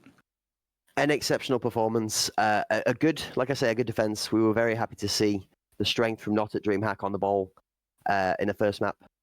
I will, however, say that there is not going to be much more of a closer performance to a walkover than what we did just witness there on Skybridge. And I will say again, that is a testament clearly to, as we mentioned, the preparation that's been put in by ITB coming into this. Skybridge is a great map. There's lots and lots of agency on there, and we saw the potential of the fake, the refake, the fake into the fake and the swaps, and how aggression really can command the tempo of the rounds, especially when it comes to planting the bomb. If you go into that attacking section of the game second at a disadvantage, it really does put you in tough tides to be able to come back. So yeah, I'm really excited for the rest of the 5 weeks. We've got so much more to come, and we've only had a flavor of half of our teams. We've only seen 4 of 8 of your phenomenal competitors that we're going to be coming up against. So, folks, there's, we've got Team Ledex, we've got Vaptim, we've got those friendly guys, and we've also got ourselves Sicario. There's another 4 phenomenal matches coming in. There we go. Tomorrow. So we've got Thursday the 15th. So tomorrow, starting at the same time as we had tonight, Sicario taking on Vaptim first, and then Team Ledex taking on those friendly guys second. TFG, go on. Let's have some predictions. Who do you reckon wins in the first one? And what do you reckon? Do you favour yourselves in your first game tomorrow? Sicario, I reckon against Baptin. Of course, Sicario, another team in the community that have been around and been around for a lot of this against the Baptim again, which are an invited team to get involved and see. But I reckon Sicario and we're going to put up overall Ledex again, a team that were well known, been around for a long time. It's going to be a really, really tough battle against Ledex. I've got to stay confident. Got to back yourself, haven't you? But it's going to be a really tough game, and I'm excited to get involved and do some blasting of some gangs. So yeah, it's going to be fun. But yeah, two amazing matchups. It's a shame that I can't commentate my own game with you. That would be fun, but I can't have two of me. But yeah, to carry on. Exactly. But yeah, it'll be fun regardless. And two amazing matchups again. But yeah, Sicario, and it'll be really tough. So we'll probably Ledex, but we'll give them a good go, eh? That's it, absolutely. I mean, I actually think I agree with you. I think Sicario are going to be quite dominant in the performance versus Vaptim. I've had a little bit of a sort of background research, shall we say. I've been kind of dipping my fingers in the arena scene in some of the personal streams from some of these players and the teams in my spare time. So I know we've got a lot of potential talent in the Vaptim lineup tomorrow that we're going to challenge Sicario. So I'm not going to say it's going to be a close game, but I do think we will see some good potential from Vaptim. And maybe we might see Sicario tested, I don't know. But going into the second match of the day, Ledex is a strong team. You have to. I mean, ultimately, right now you've got 4 matchups with 4 teams that are well known in the community against 4 newcomers. You have to fancy Ledex. I'm not a daydreamer personally as the captain of that team. I'm not a daydreamer. You have to fancy Ledex in every way, which way, shape, and form. I also potentially fancy Ledex. We're going to give it a good go. Know, man. But I don't know. You've got these 4 established teams: XPA, you've got ITB, you've got Sicario, you've got Ledex that have been around, they've been there, they've been in scenarios, they've got plenty of team hours experience and scrimmages and all facing newcomers. You've got a fancy Ledex going into that, but let's see if we can put a game in it, put some rounds on the board, and you never know, an upset might happen. I'll offer you an alternative perspective. Are you captaining that team, sir? I am. Okay, so I would say that out of the 4 teams that are newly arriving to the scene, that you have had the most exposure to the professional environment, and therefore your team would set itself on paper to be the most prepared coming into this Euro League. So if I give you a fair opinion on this, I have the most hope that those friendly guys might come with the surprise upset. But I would agree with you that I do think Ledex is going to be a very big wall for you to have to climb tomorrow. For sure. So we'll see. I'm excited. I'm really excited and glad that to see one of my my co-compadres on the casting scene is going to be giving it a go and getting stuck in. So I will be waving my flag for those friendly guys tomorrow from the casters' side support. But I'm also going to be looking forward to seeing the matches tomorrow in the first game. Sicario, another team that I've been really, really happy with watching throughout all of the tournaments we've seen them in. So again, I'm always going to be excited to see them perform. And I'm going to be excited to be back with you guys, chat. It's been an amazing day today. I've been loving the energy from everybody in chat, and I've been loving all of the support we've been provided, both from you guys, the guys in the background. Thank you to the guys that have been with us here today. Gigabyte, a big shout out to Gigabyte Aorus for helping us this entire tournament for you guys, or the league, shall we say, the first official Hunt Premier Euro League. And again, an extension out there, a handshake and a thank you to Battle State Games as well for partnering up with us alongside Gigabyte Aorus. And then the Hunt Premier. TFG, same time tomorrow. I believe it's going to be similar times throughout the entirety of the 5 weeks that we're seeing these guys playing. So, folks, stamp a date and a time in your diary for the next 4 days at least minimum, and then get yourself in the Discord or get yourself on the live leaderboards and familiarize yourself with this timetable and the schedule, because there's going to be so much action and you're not going to want to miss a second of it. Of course, and just a quick shout out again from me personally. None of this would be possible without our sponsors and the team in the background. It's going to be a long 5 weeks of entertainment. A lot of people sacrificing time to get involved and do this, throwing backs in the background. So much production in the background. Massive shout out to the Hunt Premier guys. Massive shout out to BSG, of course, for sponsoring and helping out with this. And a massive shout out, of course, to Gigabyte Aorus with the sponsorship of this HPL Euro League. Whenever I'm not playing, I'll be probably here commentating for most of it with Cracked. If I am playing, I'll be, of course, Cracked will be joined with another lovely guest as well, commentating on my mediocre gameplay. So, yeah, exciting first day. More games to come. Tune in same time tomorrow. And I think that's us for tonight. It's been a pleasure as always. Cracked, do you want to finish us off and say goodnight?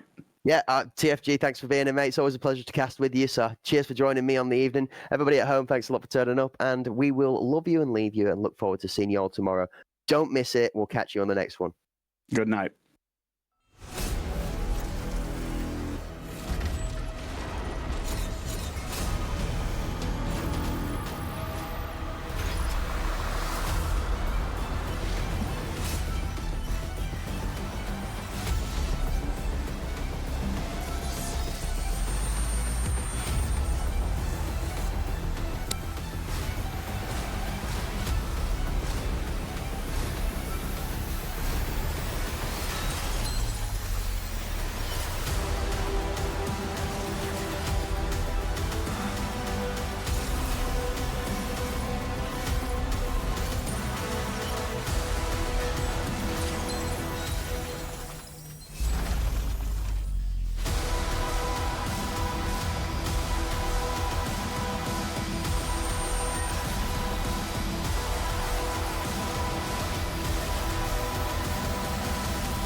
It's a fucking ambush!